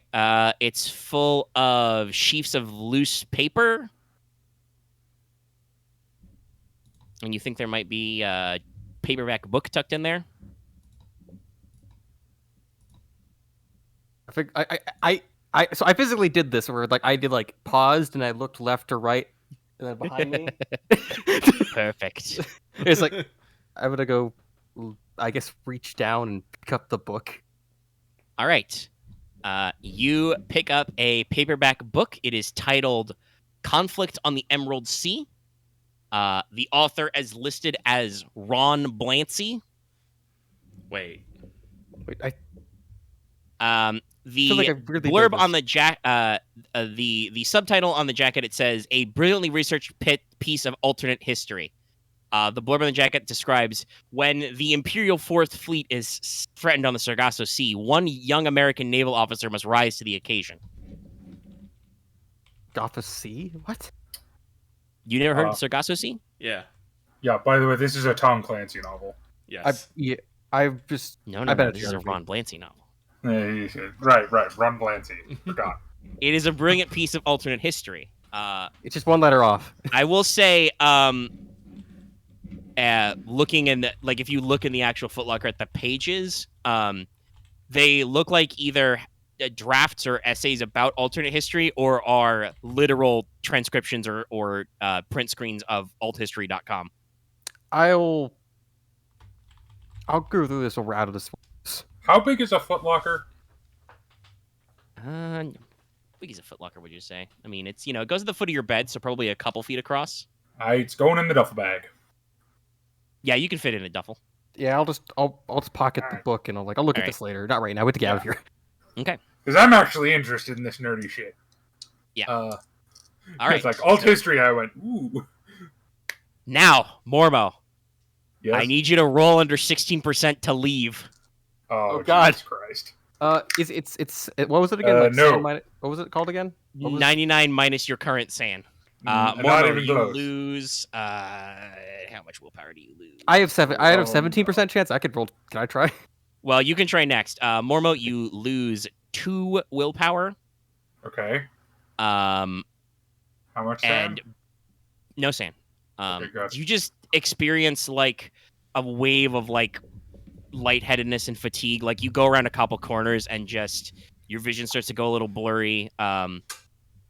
You feel tired and it's just like you lost track of where you are. You just Why do I feel like we're in a fucking Scooby-Doo novel or TV show?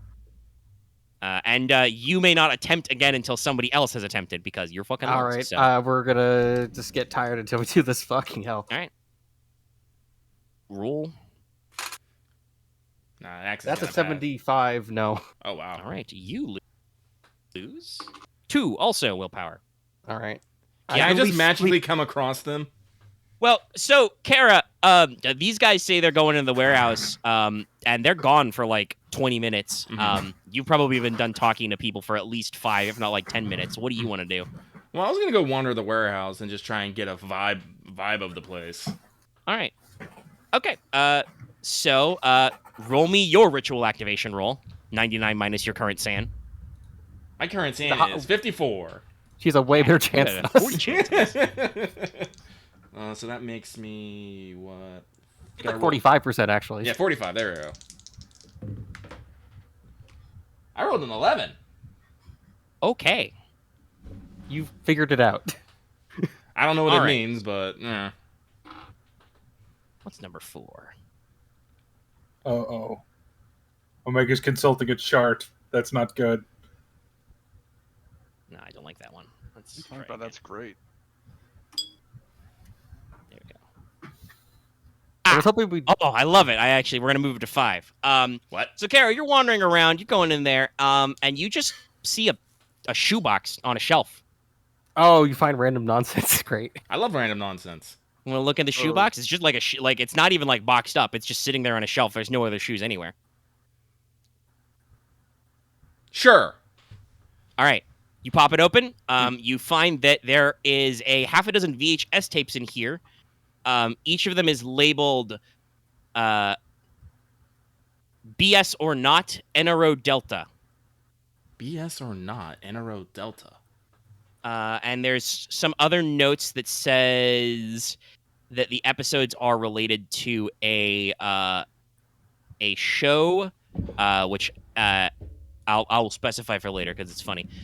It's a show from Seattle Public Access Cable, filmed in 1997, called Truth Seeking with James Zarella. So yeah, there's just some VHS tapes here. Somebody recorded some weird late night conspiracy show. What do you want to do with the shoebox? I'm gonna close it and put it back. I don't. You do have a VHS player back at your motel. I do, but I don't have anything to You carry. have a bag with you. I have a purse. You cannot. Well, I don't. Why would you bring a tiny purse? Well, no. It's because she couldn't fit her gun in there. Yeah. All right. And Well, also, if you don't want to, you can go around the corner. And then there's these 2 assholes. Nah. Oh, hey, Kara. They look slightly tired, slightly blurry-eyed. Doctor. Have you been? Wait a minute. Something? Hold on. Wait. No. So are we in hallway 6 or are we like in the StudiOmega Center, right? Benowitz, stop. Okay. Kara, what is home base named? Home base. What's the code name for home base? I remember what you guys decided the name was. I'm asking in character. So if you don't, I know. I'm actually trying to remember. I'm like, I know it was something. It was constellation related, or. I mean, you can roll in ×5 to. Yeah, no, I'll roll it in ×5. Oh no.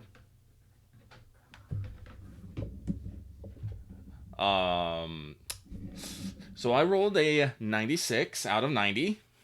Okay. Fuck, what was it? It was one of them stars. Beta something? I remember it now. Car goes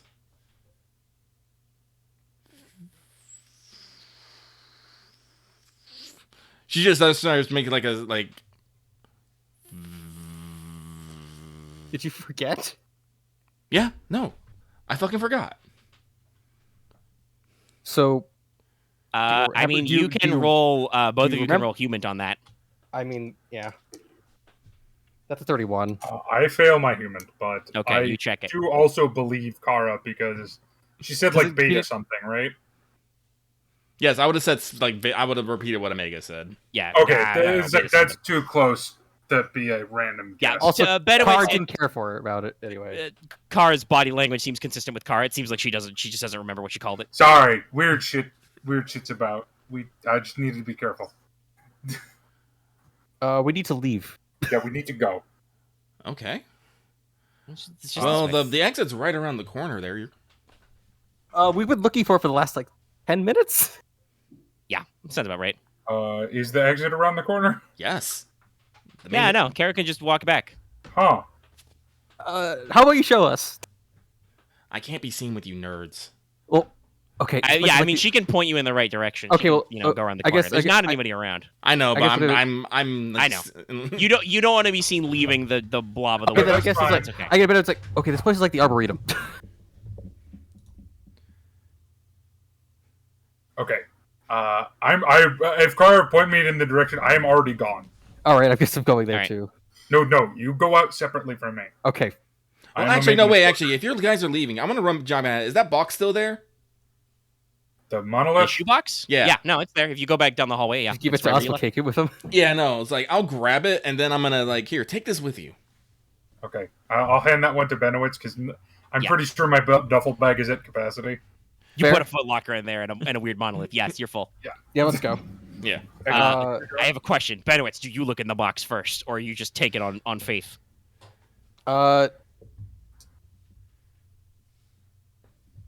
I'm thinking about how he probably doesn't look at it immediately, but as he's probably walking, he looks at it. Sure. Okay. Yeah. VHS tapes. All right. All right. She probably found something. She found another weird thing.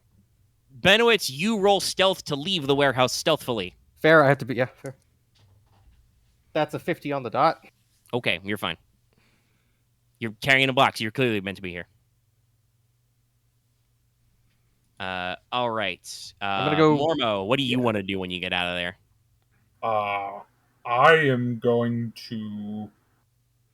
How far into the parking lot is the warehouse? Is the warehouse close to the parking lot? Yeah, there's a loading dock right there. You just go out the back. I parked the car nearby. Okay, yeah. I'm gonna just head to my bike. Sure. Nobody really seems to. Once I hit the parking lot, I'm probably gonna start hauling ass. Yep. No, it's fine. You can get back to your bike. Kara, what are you doing? Well, no one's mentioned to me about finding a fucking monolith, so I'm gonna keep wandering. Oh. Don't you owe me now? I'm gonna wander now. All right, where you want to go? You want to just wander the warehouse? Yes. All right. Roll. In Mormo's defense, Mormo had an off night last night. He's a little frazzled. I'm sorry. I suspect once he gets back to the seat, Benowitz will probably think, "Oh right, I need to tell Kara to leave." Oh right, it's like But I'm gonna Kara, roll your ritual activation roll first. 27. Okay. All right. As you get to the center, it's like I guess over the earpiece, it's like report. We have found the anchor. I'll actually just say, "Oh shit, I forgot to spray a Pisces symbol." Damn it. Kara, right as you get that call in your earpiece, you walk around and you find a weird white box. You check it. You found it's a white plastic box that's just there, and it's marked with a company of some biomedical supplies. Oh, this is interesting. Yeah. If you double check it, you find it is a Biorad BioOdyssey calligrapher. It is a desktop gene sequencer. What? Yep. This is a real thing, by the way. I double checked this. It's got an attached PC, and it has in the box. It's got chemicals to do the tests and a little compact air conditioner to keep your samples viable. If you have at least 50% in science biology, you can use this to study and compare DNA samples. Sick. Just put it on a cart. Desktop model, so it's a little bulky, but yeah, no. I mean, I'd love to have it, but I don't think I can walk out. Like, I'm not strong enough to carry this fucking thing. You probably find a cart. I'm sure you are. It's not that bad. It's in a compact case. Plus, you could steal a dolly. I could steal a dolly. There's dollies everywhere. There's a dolly right there. Was that dolly there a second ago? Dolly vaca. Or did the dolly appear when you thought to yourself, I could use a dolly? I mean, not right now to think about this. Well, no, I am thinking about it right now, because the Jet Hunter's talking about coming up with a system to know what I need before I even need it. Was that dolly there, or was it delivered? I must ruminate on this. Ruminating. But then I guess so. By the way, you guys are on the weird list because you already took out 3 anchors. There's a completely different list if things were normal. It includes a lot more guns and bullets. Aw, that was fun. I'm sad. But I'm probably gonna start reading this paperback actually in the car. Oh, a Gene Secret would be neat. That'd be so useful. Would it? Yeah. Yeah, like in future, not necessarily in this case, but in potential future cases, being able to compare DNA.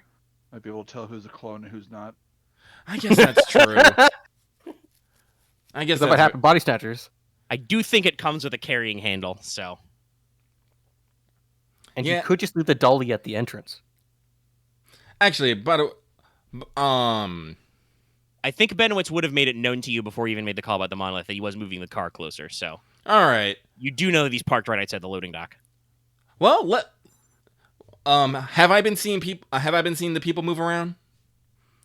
Yeah, occasionally. You kind of feel like once you get in the depths of the warehouse, you don't really see a lot of people because they go exactly where they need. They're not really wandering like you are, but you've seen occasional people, and they're moving dollies and forklifts and shit. All right, well, I know I don't exactly blend in, but I will attempt to. I will grab a dolly, load up the gene sequencer, or excuse me, the calligrapher. All right. And I will try to wheel it out the front. All right. Are you, like, going to make any effort to not be seen, or are you just going to, like, try and act like you belong? Inconspicuous or stealthy? I'm not good at stealth. I'm really not good at stealth. You could use your power of persuasion to girl boss your way out of the situation. Well, like I said, I think I will just go with I will use force of personality to act as if I belong. All right. Yeah. So probably some people do see you, but they don't really seem to much like I said to Bennett, they don't really seem to remark on you. You are moving a box. That is what happens in this place. Mm-hmm. This is the box place. Yes. You don't have a uniform. That's weird. Whatever. We don't have any questions. We got to move. We got time. We got to make efficiency. If anyone stops pauses, I will remark to them, that is not efficient. Oh yeah, you don't even need to roll persuade. That's like the secret cult phrase of the day. Yeah. No, they move on. You're being efficient right now. Yeah, so Kara wheels up to the back of your government issue SUV with a fucking gene comparator in a box. Mm-hmm. So gene sequencer in a box. I forgot to mention because I was a bit spooked because I got lost like it was the Arboretum, and so Mormo has the anchor. I'm sorry I didn't mention it at the time. I was a bit frazzled. That's like, let's talk. You know, she shoves it into the back. Yeah, I'm driving. I'm getting the car out. Okay, starts starting the key. All right. So, that probably took you guys about an hour and a half, hour 15-ish. Because Kara had a 30-minute assignment blocked out, and then there was a seminar. What are the other two boys doing? Yeah, that's what I was going to say. So, at around the time Kara was scheduled for an interview, at about 8 a.m., Diamondstein comes out, walks down his driveway, slight spring in his canid step, goes to his driveway, takes a long look at his Camaro, shakes his head, puts on his hat, gets in his SUV, his Jeep, and drives away. What do you guys want to do? Steal the Camaro. Find the deed. Basically, do you want to shadow him now, or do you want to keep watching the place? Aren? Marth? I mean, we were more interested in the house, from what I know. Like, okay, so you'll sit on it. All right. Yeah, sit on it. Thank you. So probably about 15 minutes later, after some cleanup time, Oh, Marth's VC is being bad. After about 15 minutes of cleanup time, the cook leaves. She gets back in her own car and drives away. The house is, as far as you know, left alone. He has a cook, then there's possibility that he has like a cleaner as well, so we'll probably wait a good half an hour just to make sure no one else comes.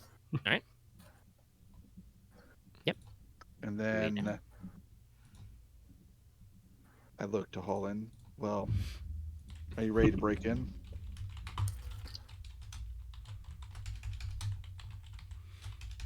I know that Marth's having Marth's PC typing. issues, so Yeah, he's good. God damn it! Don't do that. no. That's You your different thing. organizations. There are different organizations your you could thing. spray. I will confess that I saw someone with a Pisces tattoo at work, and I thought immediately of the game. That's funny because it's not even the thing. Yeah. It's an acronym. Anyway, all right. So you guys are gonna go in. How you wanna tackle this one?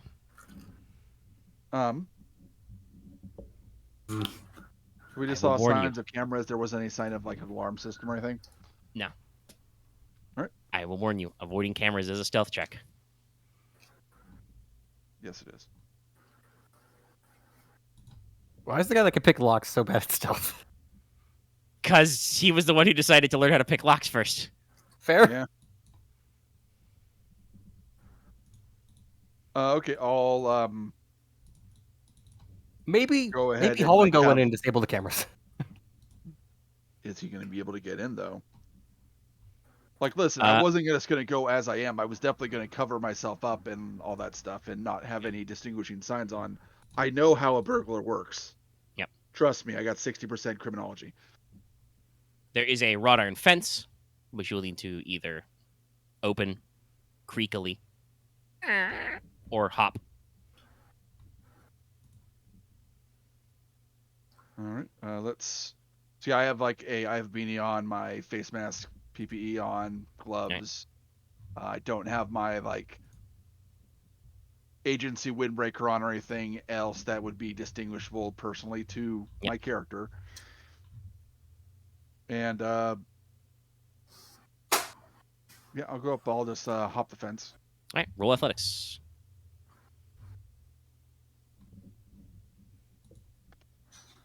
Holland, will That you is also be 18 out of. Pretty sure I have enough. All right. Yeah, out of 51. It's wrought iron fence. It's not too complex. You hop it. I will try to approach the house as stealthy as possible, avoiding the cameras. All right. I'll try. Roll stealth. Okay. Yep, that's a 60. That's a fail. Okay. Mark it. Yeah, there's only so much you can do. It is daylight, So are you trying to get to a door or the fuse box you scattered earlier? The fuse box. Okay. Yeah, basically, that's on the side of the house. There's a camera on the side of the house. You realize that with things the way they are now, there's no cover. It is broad daylight. You cannot possibly get in there. You can sure look like a sneaky burglar, though. That's fine. All right. So you can make it to the fuse box. Make it the fuse box, and I'll go ahead and turn off the power. Okay. Question for clarification. Are you just going to flip the breaker, or do you want to do something more permanent? I will just... I don't know about, I don't have any skill that would be proficient in electricity, so I'm just going to turn it off. Okay. I mean, you could just... You don't need to be skilled to just yank wires, but that would be non-reversible. Yeah. Yeah, so you just flip the master breaker. Yeah, master breaker. Maybe you flip all the individual breakers just to be an asshole. Take it longer to fix. Just be on the same side. Yeah, Clonk, safe clonk, side. clonk, clonk, clonk, clonk, Yeah. clonk, clonk. The little red light on the camera goes off. The pool pump probably goes off. Not the pool. said earlier there was a... I can use it. And then I'll head up to the back door. Sure. Rather than the front. Just so I'm out of sight from the streets. Roll Dex times 5 to lockpick. Assuming you wish to pick the lock and enter. Yes. It's probably a glass door, so you could just punch it out, but, maybe you get glass in your hands. Everyone will hear that, too. Yeah. No need to make... Well, that's why you just cover it with duct tape, and you just punch the duct tape part. The glass sticks to the tape then. 58 out of 70. All right. Good tip, Lucky. Didn't know you have experience. Double deadbolt. Listen, Lucky has lived a life, y'all. Right, sure. It's like, no, I've done it. I, Lucky, yes, Lucky's that kind of person. He's done a lot of things. I just knew that anyway. That is accurate. There's a lot of strategies for breaking glass in a smart Also, way. Megan just has 60 criminology in real life. Fair enough. But yeah, you've unlocked the door.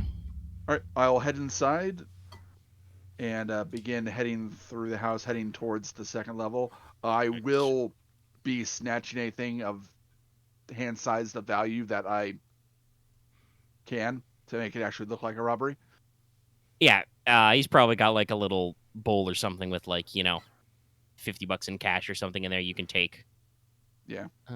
He might have some other stuff. Let's see. Let me scroll to my notes and let's go on a tour. Yeah, it might All be right. more obvious upstairs at his bedroom, where I'll be definitely be taking stuff there just to make it to cover myself. So the ground floor is pretty basic and self-explanatory.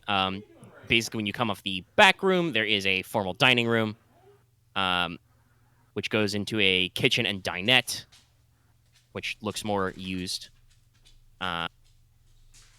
There is a living room off to one side, and there's probably what you would guess is a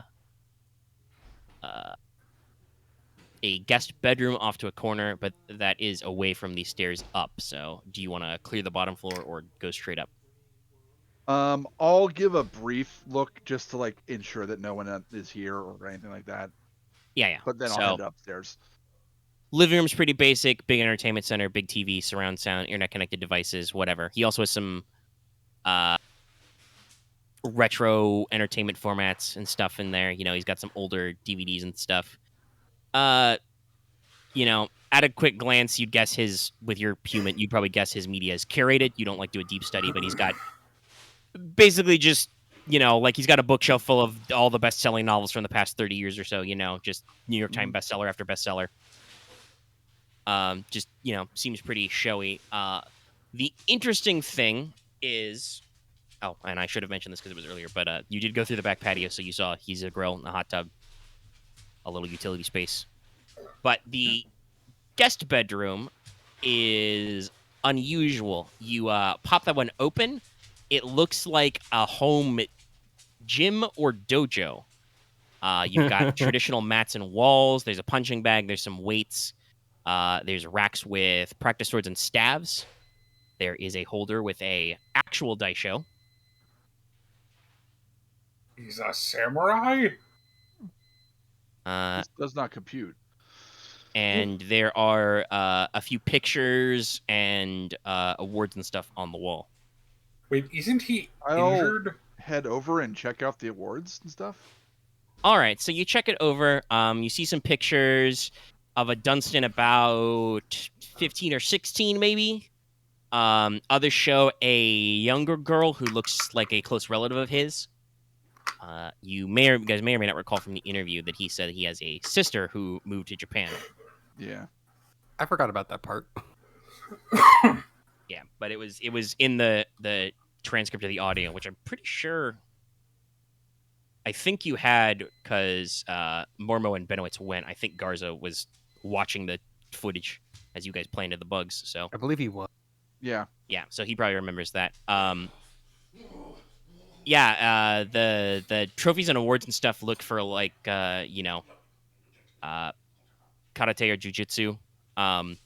More of them are for his sister. Her name is Caprice. I will spell that for you. Yes. It is that sort of name.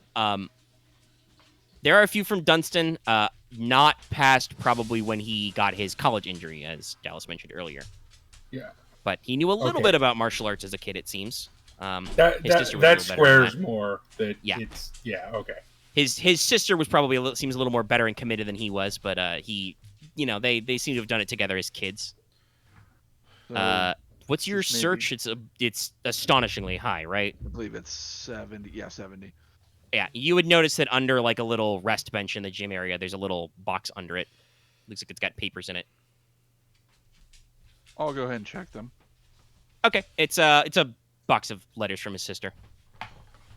She, spent some time traveling the world, eventually traveled to Japan, studied there for a while, and moved there permanently for work. She's apparently currently married to a local, so her name now is actually Caprice Nishiyama. But other than that, just skimming the stuff, it seems pretty normal. Just, blah, blah, blah, how's things? I'm fine,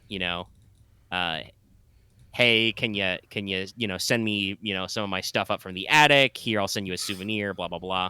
So, like that. No, hey, I met this demon the other week. Well, it's only her correspondence, but none of the stuff she sends back is like, yes, I see, you met a demon. Cool. Cool story, bro. When I think of Ishiyama, I just think of the first. You should think it's a incredibly common name in Japan. I also think of the first 3 Yakuza games, but that's a different problem. Right. I'll put the box back where I found it and head upstairs. All right. Isn't Ishiyama like an equivalent of like Smith? Something like that. It's incredibly. I don't remember. It's something Mountain. It's a very common surname. But, all right, you go upstairs. We've cleared before Marth is watching from the car, making sure. So you pop up. There is you assume what is guest room because it's away from the 2 lights you saw earlier. So you find Dunstan's master bedroom, and then also there is an office. Where would you like to look? Office. I will begin looking in the office. All right, Dunstan's office. Boy. So I didn't mention the interior decoration in here. Everything in here, very 80s. Makes sense. Yeah. Like the interior style is, soft lines, pastel colors, all that fun stuff. His office, double 80s. Oh, no. This is a strong lean on the Memphis design school.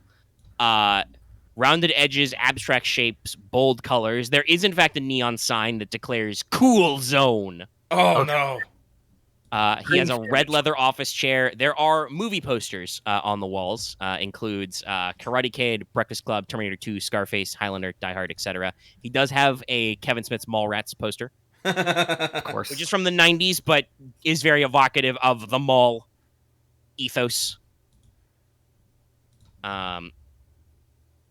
He's got a actual desk he's got in there with some antique computers on display. There is a football phone on his desk. There is a Pac-Man arcade cabinet in one corner. This just screams nostalgia. Yeah. The 80s synthwave soundtrack hits as you open up the office. The mall was truly just a beautiful nightmare of this man's own imagination. But yeah, so you can identify his computer desk there, and then it looks like there's a study area. There's a writing desk in the back with some shelves as well. I'll head over to that, the writing desk and study area.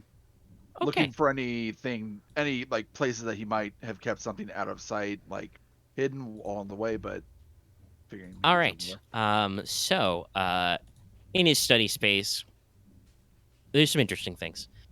There's something that can only be described as a small altar or shrine. Bingo. There is a stone offering bowl and a pair of candles. The back of this little altar is a well, actually, that's a good question. What's your history or anthropology? I don't believe I have either of those. Okay. It's like base 10, I think, for some. Let me check. Yeah, one of them History might be base 10. History is base 10. Anthropology is a 0. Okay. Based on your just, you went to high school and college level education, you think that's a Byzantine style?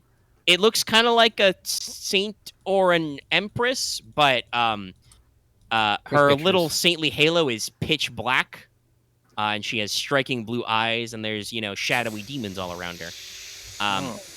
On the altar space, there is a pile of rosary beads and every religious charm in the book. There's, Christian, Jewish, Islamic, Hindu, There's even a etc. Shinto thing somewhere. Just, whatever. And there is a handwritten note in precise, sharp handwriting, which I would say mechanically requires a couple days to study, but would teach you a ritual called Whispers of the Dead, which will allow you to contact a being of unnaturalness. Basically, it's a handwritten note of how to do ritual of call demon lead. Speak to demon. So yeah, that's interesting. All right, I will definitely take a picture of the altar. Sure. And send it to the group. All right. So when Mormo finally checks his text after securing the monolith, he's gonna have something very interesting to look at. Carl will send a quick message to get a better look of the paper. Well, yeah, the next picture I take was of the paper and with the attached line, take or destroy. Question mark. Is there any practical application to this other than talking with a demon? No. Destroy. This is just call. Yeah, Mormo will text back destroy. You probably would or it's like probably want to destroy it outside of house, but it's all like I will say, Carl will send B&E Con. She's basically asking if you're pretending this is a break and entry. Right. Yes. Then she'll say take take all. Yeah. That was the plan. All right. So I'll take the letter then. Yeah. Well, it's like it's easier for just to have more shit just disappear. We could probably destroy it later, but destroying it now would probably look a little weird. You also want to check if I don't know how to describe it. But there's some the little altar board is looks handmade and classical. Do you want to steal that too? How big is it? It's it's a home pocket altar. It's a little triptych. It goes in a duffel. Mormo will probably. Right. Yeah, I'll take that. Oh. Right. You probably want to feel like I don't know how to describe it over the text, but it's like see if you can find anything that just feels wrong. So next to this little shrine area, there is a writing desk and several shelves next to it, like I mentioned. And it is, and there's some boxes too. It is all chock full of the basic bitch occult literature. Garza, you already have a little bit of occult, right? How much you got? I have 36. Okay. You could probably still benefit from a study of a few of these. Based off of a religious bent, so. Oh yeah, no, you know what most of this is then. This is the classics. You've got Lemegaton, Pseudomonarchia Daemonum, Livre der Spirits, the actual Malleus Maleficarum. Your complete John Dee and Aleister Crowley. There's some other stuff like the I Ching kind of a thing, but most of it is a Western occult bent. Those of you who have a shitload of occult read Kara and Mormo already know all this stuff. But and Garza might know some of it, but he might be able to study for a little. So if somebody who didn't have any experience with the occult studied these for a few days, you could probably use it for like a little boost to your occult score. I only have like 22. So I own all of those books. Yeah, but it won't benefit somebody who's already versed. I have like 22, so maybe. And most of these are modern repros, so they're not particularly valuable. Probably just buy PDFs. But they are there. That if you wanted to take those, that means you're going to have to get you're going to need a couple duffels. Yeah, I don't think so. Like, right, if I'm posing as a break-in, they probably wouldn't take books. Can I ask an in-universe question, Omega? Yeah, what's up? Would I know this? And I'm asking this with my 87 occult score. Yeah. Do beings have a connection to these things that called them to this world? Would she have any connection to the altar? Study of your unnatural, but based on the picture and the way that Benowitz already told Garza to like be on the out of the woods or whatever. There's nothing seems inherently unnatural or otherwise about it. Obviously, with your high occult score, there are myths and legends that like certain deities can like possess their statues or images and look through them, that kind of stuff. You don't know for sure if that's true. I would say logically, how much is your unnatural score again, by the way? 20. Yeah, with that much unnatural, you would say if the Noonday Demon had the power to intrinsically see and speak through this altar, he wouldn't need an instruction manual on how to do a ritual to do it. Oh, that's fair. So, like, hypothetically possible. There's a lot of folkloric bent for it. Logically, probably not. Okay, so it's probably safe to... Yeah. Probably not the thing, then. So, obviously there's that. There's a typewriter on the writing desk. And in the banker boxes and scattered around the desk, there's piles of paper. They appear to be a mix of...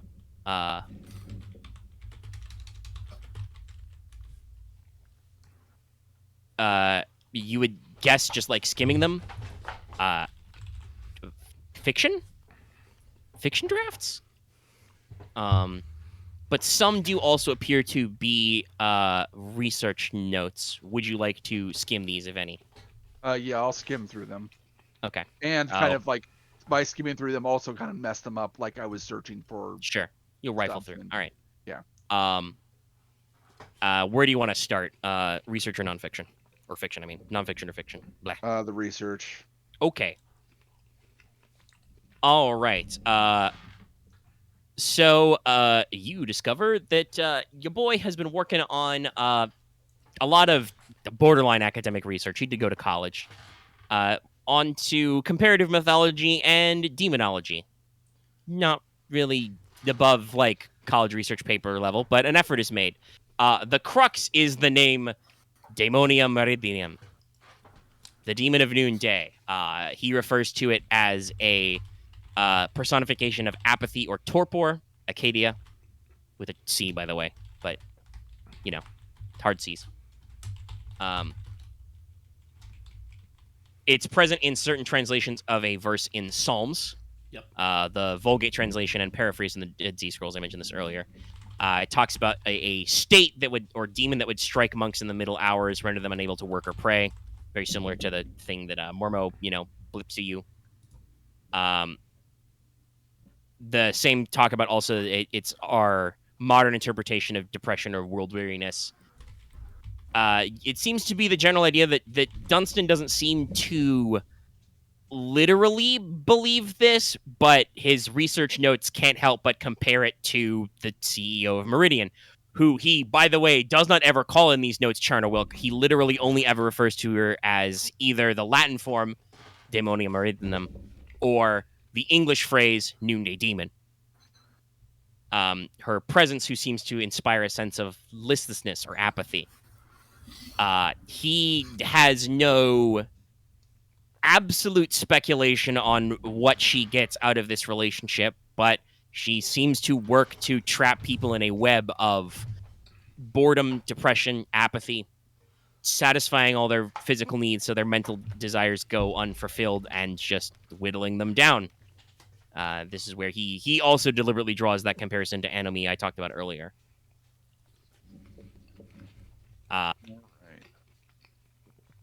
He seems to have some kind of conflict with his symbolic relationship with the demon. He explicitly mentions a contract that is signed that he keeps in his office, though it's not in these papers.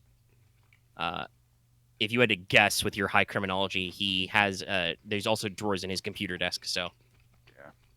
you can rifle those later. He talks about his gambling addiction and it getting worse. Apparently, in his notes, he has made half-hearted attempts to figure out the demon's weakness. He has had no response at all to any religious symbolism and no reaction from salt, cold iron, or holy water. Oh.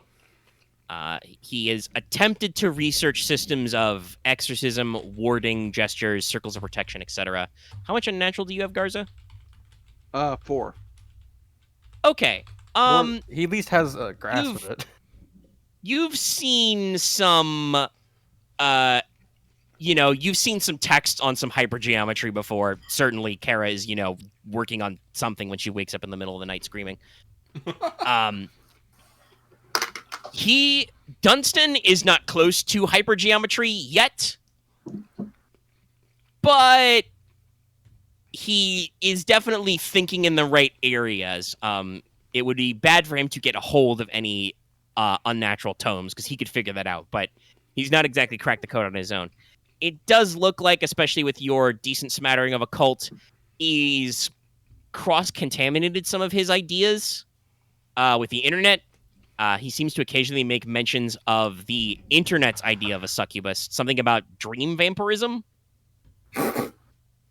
Eating your dreams, psychic vampire stuff, whatever. There are some similarities, but the direct mythos connection of, like, the actual concept of a Noonday Demon and then this is, like, completely different. So it looks like he did a little too much Googling. He does, though, build a decent case for syncretism with some Slavic myths. A Lady Midday, a creature who can do the classic Maiden Mother Crone variation. She's the hottest part of the day to strike you with heat strokes, aches, madness. Embodiment of the day star between morning and evening stars, stuff like that. The only other thing he does talk about that's new to you is he also brings up the Anglo-Saxon myth of elf shot. Hidden elves would strike people with invisible arrows resembling Neolithic arrowheads to inflict internal injuries. In real life, this is a folkloric explanation that the Anglo-Saxon had for muscle stitches, cramps, arthritis. You're on there minding your own business and suddenly, my back hurts. I'm elf shot. Damn elves. Around elves, watch yourselves. But it's got a very similar, you're minding your own business in the day and then suddenly you feel achy kind of a vibe. Don't eat my soul. I would like you to roll sand, by the way. Okay. Oh boy. I mean, it's gotta come sometime. Yeah. That is a 30 out of 76. All right, it's 0/d4. You're good. All right. You can rationalize this as he is just writing crazy man talk on the internet. It's like Kara nonsense. How much of this is real? How much of this is fake? You don't know. You don't care. I don't want to know. I'll look at the fiction stuff now that he wrote. Okay, that's probably good. You've got the human. So, there's actually in his writing there's a couple. Technically, one is not fiction, but we'll start there. He appears to be working on a biography, an autobiography. The title is usually some variation of "The Diamondstein is Forever." Yes, he's embarrassingly bad at this. It goes through several drafts. It looks like he started trying to write it around the time of the recession in 2008. It details his early life. He has an interest in sports, cut short by a bad injury his first year in Stanford. His relationship with his parents and his only sibling Caprice. His deep love of 80s pop culture, which includes a fascination with both Japan and the UK, because, there was a lot of Japanese pop cultural cross-contamination in the 80s, but also UK, British wave, that kind of stuff. Mm-hmm. He discusses his relationship with Michelle Jones, the mayor, gets pretty candid in places. Oh, my. And with your human, you're reading this, he has a complex relationship with economics and America, especially after 9/11. Basically, he wants to see himself as a real Wolf of Wall Street kind of guy. Like, he wants to be a for real businessman. Gordon Gekko, greed is good. But he's not really there because he can't let go of Pleasant View and his platonic ideal of the suburban America. What was that, Aaron? I say he still has a heart. Yeah, no, he really does love this town and loves this place he grew up, and he loves the concept of the mall and pop culture and shit. Like, he is not a sociopath CEO. Like, no. And the reason why he's never gotten out of this town, even though he's actually pretty well off, you know, talking about his family history, you know, they owned a lot of the land that turned into this town. So he's probably sitting on, you know, a decent chunk of change. But he can't really get out of this town and let go of it. Unfortunately, there's nothing actionable in his biography draft because it usually peters out once he actually gets to the recession, and so doesn't cover any of the stuff about High Noon or anything like that. So there's like multiple versions of the same kind of stuff? Yes. You think he's been trying to write this since like 2008. Is there like a noticeable change in tone after he might have encountered someone? Like, with your level of human, yes. His biography, not a lot, but when we discuss his second batch of writing, his fiction attempts, you will see a clear pivot. All right. So his earliest fiction attempts, and yes, he tried to write fiction, seems like it's from around the turn of the millennium. It deals with gritty action hero type detectives, basically the kind of stuff he would have grown up on as a kid, and their battles in the war on drugs and the war on terror. I am assuming you do not have art creative writing. No. Okay, doesn't matter. Even then, you can tell that his writing is incredibly derivative, trite, uninspired. All of his characters are flat. All of his plots are linear. There are no twists. He's a bad fan fiction writer. Everything is just he's the most he's a dime obvious novelist. cliche. He's a Wattpad writer. Yeah. True. But he grows out of that phase. You know, that goes on for a couple of years. That's how it be. His second phase seems to go from more classic 80s sci-fi, almost bordering on like a post-cyberpunk. Like if somebody wrote cyberpunk fiction from the perspective of the corpos, right? And dealing with, you know, that people in the business world caught up in this weird system. I weirdly feel like that could be popular. Yeah, his quality of prose doesn't really go up, but his characters and plots and world building actually start to get more creative. And like he actually seems to be writing his own story, not just trying to rip off every movie he loved as a kid.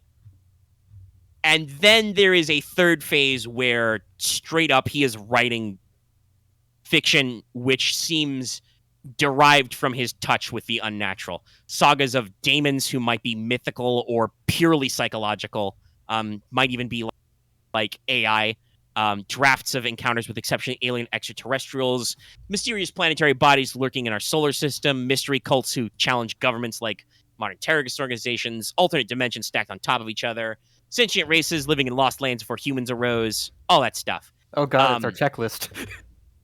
Most of that shit never gets out of his first draft. You know, like quality-wise, do you think one or two of the manuscripts could be publication-worthy if that wasn't a huge breach of security? But like he's clearly grown and put a lot of craft in this. Unfortunately, he's grown because he has experienced the unexperienceable and is starting to write about it. I mean, oh no, everyone has a different coping mechanism. Like he's not quite in terms of like even with your limited unnatural like proper noun vector shit, but like yeah. And that's his writing desk. All right. You might need to have a talk with someone. I'm going to take all that. All right, you want to take all of his writing drafts? Yeah. All right, it's a couple of banker boxes, so you're going to have a little bit of an awkward time getting out of here, but worst comes to worst, you can call Holland to help you. All right. I may abandon those if whatever I have to take with me is too big, but let's check the computer desk then. All right. In his computing desk, you know, you start rifling through. In one drawer, which I wrote as draw for some ungodly reason, he has prescription anti-anxiety meds. You recognize them, your DEA. Yep. Yeah, they are in his name for him. They are probably standard strength anti-anxiety stuff. No problem here. In another drawer, he's got a good lot old of socially. gambling stubs. Looks like he's betting on horses and basketball sports bets, and he is losing more than he wins. Simple math. Yeah. And in the bottom drawer of his desk, it is locked. It's the only locked drawer. Bingo. All right, time to pick that lock. All right, roll lock picnic basket. Yo, boo boo bubbity. That is a 55 out of 70. All right, you just do a jam your lock pick in there. It's a fucking desk lock. You're pretty sure this desk was built in the 80s. It's easy. Oh yeah. You probably could have done that with a screwdriver. With your critical success. And you, in fact, pop it open. There is one item in here. There is a legal contract. Very formal, big writing. The name of Meridian is on here. What's your bureaucracy? It is something. It is 41. Okay. The language seems very normal, but it's also still very contracty language. The big thing is that you go to the bottom and it has Dunstan Diamondstein's signature in big letters, and the ink is red. It hasn't even dried, red. Not like blood brown, but red, scarlet. Does it list the other party? Yeah. The other party is listed as just Meridian. Okay. All right, I will definitely grab that. Okay. I'll just grab some things from his bedroom and leave. It's a little heavy for a piece of paper, huh? Weighty object you got there. Anyway, tuck it, put it in my pocket. Yep. Put it in pocket. Pretty fragile though. You feel like you could rend it asunder if you felt like it. Tear it up. Tear up the contract. Anyways, bedroom. Delta Green gives me an excuse to just whisper ideas to you. Are they good ideas? Are they bad ideas? You don't know. I mean, sometimes they're awesome, but sometimes they're terrifying. Great. But yes, you want to rate his bedroom really quick? Yeah.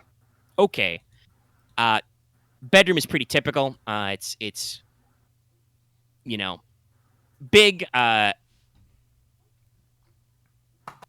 He's got the appointments are not really crazy, but he's got a nice,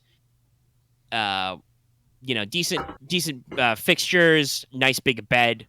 He's got a decently sized TV in here. It is hooked up with those little NES and SNES Classic devices, which came out a couple years ago. And his entertainment shelves look like they're the more typical stuff you'd expect from him. A lot of classic 80s and 90s movies. He's got actual, vinyl records with a lot of synth pop and new wave type stuff. You've seen, Cyndi Lauper, David Bowie, Duran, Human League, Kraftwerk, Eurythmics. So that's good. There's a whole JoJo chapter in here. Quite a few, actually. I mean, JoJo pulls from a lot of different decades. Rocky's a Actually, music he's nerd more like that. partial to the 70s. You really... Never mind, I'm not gonna... Well, I mean, he's all over the place. But yeah, no, there's the kind of records you'd expect. He's got some stuff in there. He's got a little area for bootleg anime VHS from the 80s and 90s. He's got some quality film cameras in here. Some old school not video cameras, but classic film cameras. Japan, obviously, they're from. They're probably retro. That might be worth pocketing. I don't know if a burglar would bother. I'm Might take a record. probably gonna go for any at least first off any spare watches or rings you might have Yeah. So you want to check out his bedside table first. Yeah. Well, on the top of his bedside table, he has a very well-read and dog-eared copy of Ready Player One. Of course. Out. You. This is why it's there. You pop it open. He's got he's got a revolver in his bedside table. It's 38. Checks It out. is loaded. It is Ohio. I will be taking that. All right. Good gun sell. And he's got, a wide variety of expensive and slightly impractical clothing and accessories. He's got, spare watches. He's got one of them with like the bamboo strips and the watch band. He's got cufflinks, lapel pins, that kind of stuff. I assume that all goes in there. Yeah. Got a couple of, men's style diamond rings, probably with some logos of some sport teams or something. Yep, in the bag. I looked at my own rings when you said that, and it's like, they don't look like that at all. Yeah. But I'm weird. So yeah, mostly I'll grab anything of like kind of immediate value. Yeah. So mostly like inside Garza is trying to err on the side of like things that he may or may are probably not as attached with. So like, yeah, the jewelry he can replace. That vintage stuff he probably cannot. Yeah. Also, yeah, it's also you're probably just gonna break it. Like try. He's also got some. I will say he does have some, some souvenirs from Japan. Probably like you skimmed the letters from his sister, some stuff she sent over, some funny like bootleg figurines, shit like that. Yeah, I won't take those. Weird toys. And I think that is about it. I'll just get the fuck out. Stands out, yeah. Yep. With all the reading you did, this is probably going to catch you up to the time frame of them leaving the place. All right. So I'll let Holland know that I'm coming out so he can like bring the car around and. Yep. He'll do so. All right. All right. You go back. Okay. Throw the banker boxes in the back. We meet at the motel. Yep. Head back to the hotel. All right, kids. Well, what? Who wants to show and tell first? Yeah, I guess we meet up. I guess after we figure out what we do with these, I guess we'll call it. Honestly, we'll first figure out what we do with these. No, I have a strong guesstimation about how this will end. The problem is how you guys are going to deal with this, the monolith, not the contract. That's paper. Oh yeah, we're just gonna toss that in the fire. I think the monolith is literally a slab of black stone. But like I said, who wants to do show and tell first? Because I mean, I have Garza I have nothing to show, so. That's not entirely true, Miss. I got a DNA sequencer. I mean, I don't think is anyone here going to be impressed by a DNA sequencer? I mean, I'm impressed that you found it. What also, to be fair, you did direct Benowitz to take a shoebox full of weird VHS tapes. Well, I guess that is true. Yeah, I have probably gave this back. They're probably sitting next to you in the car. Yeah. So yeah, I'm probably skimming through this paperback that doesn't exist technically. Yeah, it's a proper chunky paperback novel, so that'll take you. It's in English, but it'll take you days to study it. I'll get through that later then. But I can give you the summary just to let you know what you're in for, buddy. I think Benowitz might be into this, but I'm not sure. We'll see. It's a techno thriller about the American Empire, led by the Hyades dynasty, fighting in a Cold War against Oceania, a nationalist socialist states built around the North Sea. Has shockingly detailed world building and technical details which correlate to real life naval warfare, but openly name checks unnatural entities or rituals in general public and military procedure. I'm totally reading this, but also so I can go burn it. Well, once I know it enough, I'm gonna go burn this, so no one else read this. But we'll see. You're not burning that. We'll see. It's gonna take me a few days to read it. He wants to read the weird alt history book that might not be alt history. It might be regardless of what prehistory. It is still alt history. To you, it is alt history, but maybe to somebody else, it is real life. I'm gonna take the monolith out. All right. Yeah, I guess I'll read. You feel like the lights flicker. What the hell is that? So I found this. So I'm gonna take out my phone. Should we do the ritual on this or what? I'm gonna go to YouTube. Yeah. I'm gonna turn on Daisy Bell. Does anything happen? No. It continues to be a black slab of stone. Do you say that? Oh, damn. No, I just go, worth a shot.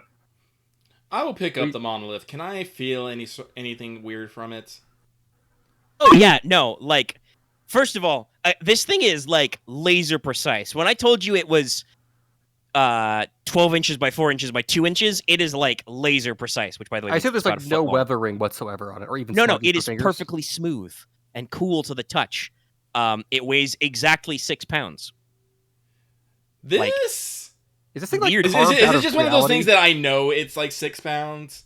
Yeah, no. Like if you eyeball, you're like, that's gotta be like 5 or 6 pounds. Somebody give me a kitchen scale. 6 pounds. Exactly. That's wrong. That's weird. Exactly. That's weird. Nothing's like that. Nothing's exact unless you if you get out a laser, this thing is, like I said, it is exactly 12 inches long. It is not a nanometer longer. I'm gonna go over to my cases. Okay. Can we smash this, or should Are you a fan of classic literature? What kind? Arthurian, to be exact. Slightly. I pull out my bastard sword. Yeah. It is audibly sharp. I stand the monolith up. Should we take this outside? I mean, no, I'm not gonna do anything destructive. Okay. I don't want anything to see this. Okay. And I just gently but firmly plant the sword in the top of the monolith. All right. Let me double check your. And then I explode. Doesn't your sword have the ability to like absorb something to regain willpower? It destroys unnatural objects or entities. It eats willpower from sentient creatures it kills. Sure. Oh, that's what it was. Okay. It eats souls essentially. Yeah. Soul eater. Yeah. So I'm gonna say this: if you're just gonna want to like you like put it up on the equivalent of like put it up on cinder blocks and just sink the sword in, this sword defeats unnaturalness. It'll take you some work because the sword is heavy, the block is heavy. You are not strong very much, but it will take a bit. You can just throw your body weight and just eventually you'll just start to slip and scrape and spark and then just shink thunks into the floor. There is a crack like a gunshot, and this thing just well, not really explodes, but shatters and falls to the floor like a piece of Grecian pottery. I assume over the 20 minutes this takes, we're all just not kind of 20 minutes, more like 5. 5. I guess for the 5, we're probably standing back and just watching just in case. Like so doesn't horribly. Yeah. And no, it's just crack, falls to the floor. Yep, 4 down. I give a glance outside to make sure that didn't draw attention. Look out the window. No, they probably just think someone shot someone over a meth deal. Well, yeah. What? Attention we don't need. True. We are in like cdparkinglot.usa. Oh, hey, by the way, just to double check, nobody wants to study this note that teaches them a ritual, right? I mean, yes. Okay, well, it's still days, but you can put it in your pocket. Are you sure you want to learn how to summon this demon? No, I don't want to use it to summon anything. I need it so I can reference other rituals. I can tell you, I think this is because the first time you encounter it. This contains the ritual Whispers of the Dead, which is similar to Closing the Breach, is a generic ritual that you adjust to whatever you are calling on your mind phone of hypergeometry. It's a hell phone. Yeah, yes. The ritual is a skeleton for your hypergeometry phone. Okay. It's hypergeometric Zoom call. Yeah. And this one is geared specifically to dial a demon, but there may be other ones that let you dial other things. Yes, that's like I'm pretty sure I have in the Alchemy de Lune the Whispers of the Dead to call Xenophaglis, yeah. Yes. And we established that you guys understood that's what that chambre in the basement was for. Yeah. Yeah. No. As far as Mormo is concerned, he does not want to talk to any of these beings. No, I'm good. He wants to make them explode. No, I do not want to learn the ritual so I can actually call the High Noon Demon. I want to learn it so I can get a better understanding of geometric rules. All right, I'll hand it over to her. Hey, by the way, now that you broke this, you look at the edges of this, right? I assume you like pick up the pieces. Yeah. It looks like it's just a piece of obsidian. The edges are fascinating though. It fragmented so beautifully, fractally. Fractals again. What? Was your geology again? It's only 20. That's still enough. You got a little. I'll give it to you. You think that this might, you've worked with a lot of this stuff. This might look a little bit like East African obsidian, which is some of the oldest archaeological sites in the world, where humans would mine obsidian. I'm going to scoop this into like a like bag tag. Yeah, you guys got shitloads Is of... it like... Is it like... Are the edges sharp or are they actually smooth? No, they are sharp. It's obsidian. The obsidian, my dude. I mean, before breaking. Before breaking, before breaking, not it was really. perfectly Okay. smooth. Yeah. Which is weird, but Now that it is fragmented, it is behaving like normal obsidian. It is, Yeah. you know, razor sharp. Okay, yeah, and don't touch that. if you use a microscope to look at the edges, they have indeed like fractal and shear. They've fragmented and sheared in almost a fractal way. Like, yeah, it looks like a fucking kaleidoscope down there. Also, I'm did we going get to anything keep back this for study. I mean, it's just weird obsidian now, I think. Right? Yeah, but it's some of the oldest obsidian. This is some of the oldest anything on the planet. Yeah, I'll trust you with that. That is your department. This is Let me actually have true, my by the things. way. Like, Yeah, no. it may be one of the first resources humans gathered. Prehistoric humans would go to obsidian deposits and dig it up. Yeah, I mean, it was No, sharpened it was- stones that are like, yeah!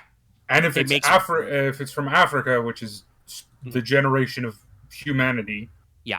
as a concept, that would lead it to be even older. Yes, it is. So- It Did we get anything for...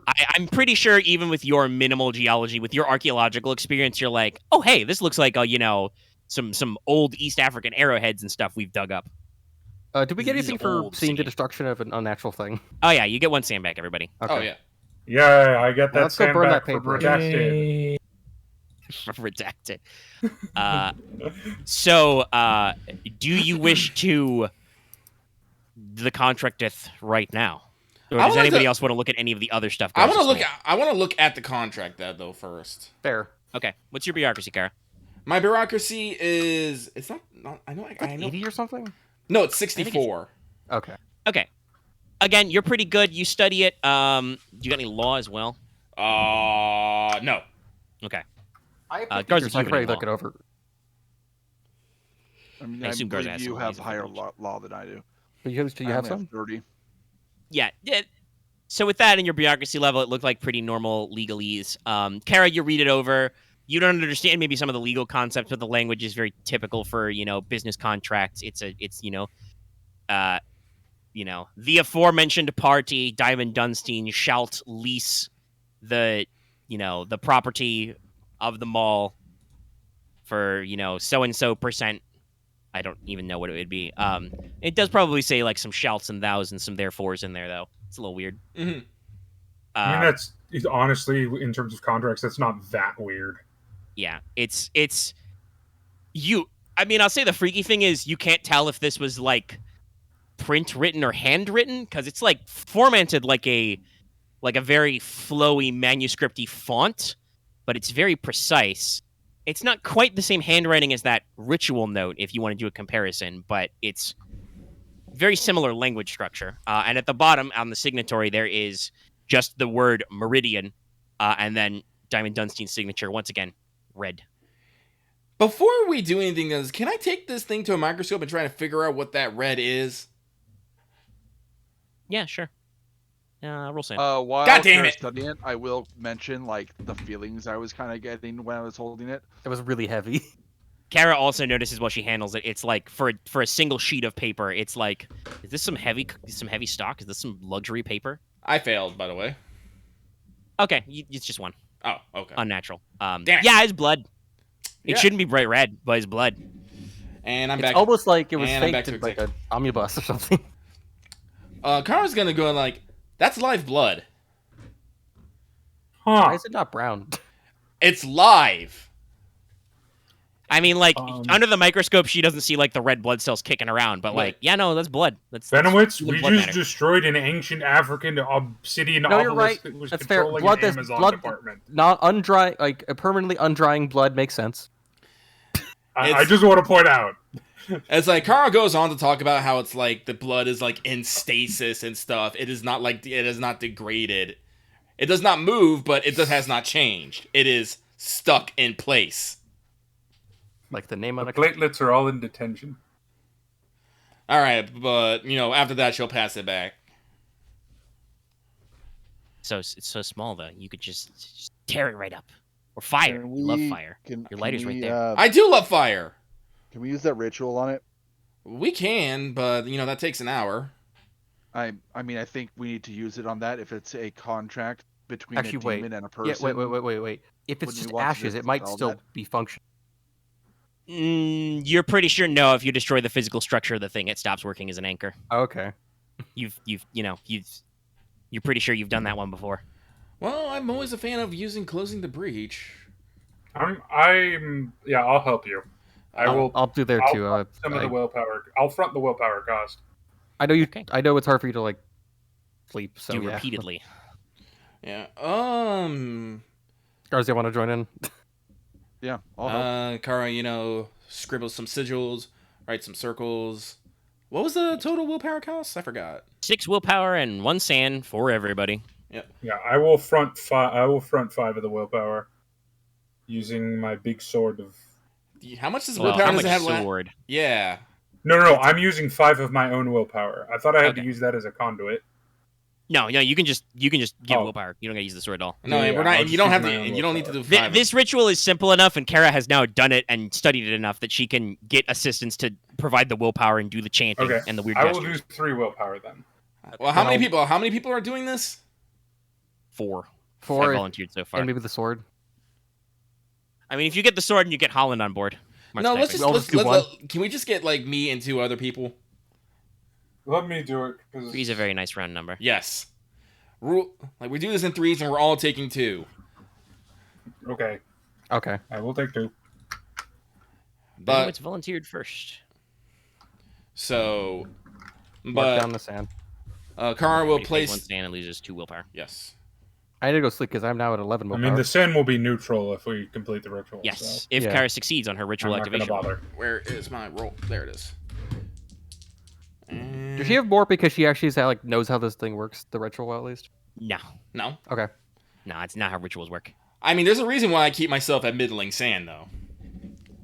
Fair. As evidenced by the fact that these 2 yahoos bubbled into a maze of hypergeometry and couldn't leave, and you were just like, no, it's easy.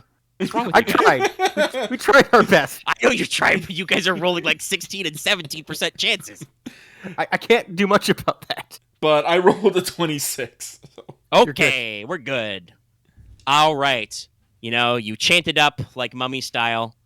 Ooga chaka, ooga chaka. And then there's just a flicker, a flip, and then just the ink goes from bright red to just dull brown immediately. The parchment actually seems to get a little agey, a little flaky. It's just kind of inertified. And then there is a massive of thunder outside. Oh no! And you guys can hear rain pounding on the windows to your motel room. Your double secret phone is ringing. Hey. Should we count for a bit? Kara doesn't say anything. She's putting on a coat and she's getting her P90. Yeah, I will pick up the phone. I'm gonna grab the gun too. By the way, all your phones buzz with emergency alerts. That. I thought you said someone was calling us. Well, no, you are getting a call. You're getting a call from the case officer. Okay, call. Answer it. Speaker. Yeah, speaker. As lightning starts to arc through the sky and rain falls in sheets, wind is howling outside. Yeah, Kara's just fucking tooling up. Yeah, I should probably do that because I'm gonna get the car ready because we probably want to leave outside of town for a day. Oh, you want to open up your motel room door? Don't. No. I'm gonna grab the. I will shoot you in the kneecap. No. I'm gonna make sure. I'm gonna grab the keys so at least have them on my person. Yeah. Okay, keys. All right. Holland is also tooling up. You hear Agent Green talking over there. He's like, "All right, guys. Cerberus, I don't know what the fuck is going on, but I think we can say it is happening. There is a state of emergency. If you guys can pull up your storm radar, look outside. There is a storm right on top of this town, maybe right on top of the mall. It is huge and big. An unseasonable winter storm has blown the fuck down from the Great Lakes. And it is bad. Flooding, fog, and debris have blocked all the major roads into town. We are activating FEMA and the National Guard. That comes not from the program, but from Uncle Sam. So we're getting agents and friendlies in place on these teams. We're ready to cover up. We've got exfil ready for you, but you need to finish your job and soon, because whatever this is, it is freaking out, and it is. So did this all happen bad. did this happen all over the hour of the ritual? No. No, this happens the instant on a dime when the fifth anchor is destroyed. We just I 5 will- 6 time zone. I Oh, will we would put my destroy sword 5. over my back. Yeah. And go, oh, looks like we're going to the mall. Well, I'm going to grab one. I'm going the point to call it. Oh, no. No, Carl's going to grab the phone and just all like, Agent Green, this might be a little, but we're going in. If we're not call back within an hour, well. Alrighty. I've got it. We got the team. We're ready to go. Call us when you're clear. You'll be extracted. Copy that. Green out. Rock and roll. It's like Carl's gonna. Oh, boy. Carl's just gonna. I know this is like an ending point, but It feels like we jumped 2 days forward in time. no. No, you guys did. You split the party and you picked up 2 anchors and we're Yes. like, yeah, let's blow them up together. Yeah. That's 5 out of 6, baby. Yeah, no. Carl's literally gonna give Holland that look of, this is the big shit. That's why we're both literally suiting up. There's only one way. Just imagine carrying a only look one. and Holland just flicks the switch from safe to full auto and just racks a bullet. Mm-hmm. Yeah, there's time to only go kill 2 some ways ninjas. this is going to go. We're either dead or we're going to be alive and there's dead things. Mm-hmm. It's all I'm gonna put a helmet on. Carl's last words. The time for subtlety is over. I'm pulling out my assault rifle. Yeah, no. I just imagine we've got the tooling up sequence, just body armor, guns, vests, more guns, knife. Do we have helmets, actually? I don't have helmets. You have helmets. I don't think so. I put a chicken bucket. I put a chicken bucket over my head. Do you want me to cut out some holes for it? Yes. And of course, Light rises. All right. But yeah, we've just hit in the recording 4 hours raw, and I think that's a good point. Next time will definitely be the last one. I have a question, but what's I after finally that? realized who Mormo is unintentionally. What? Have you ever watched a movie called Tremors? Oh, Yes. I'm the Were old you the person survivalist? from The main Tremors. character? Are No, you Bert no. Gummer? I'm Bert. Yes. Doing the right. best I'm we a can with crazy what we old got. man. God, I love Tremors. All Also, right. great film to watch if you're watching Delta Green, everybody. All right. Also, It is I actually a will Delta Green argue scenario. all right. I'm one gonna of the only. Oh, go. I- We're going to wrap up here. Don't forget to like, comment, and subscribe, everybody. Thumbs up. thumbs up. Yay. hi. All right. Stop recording.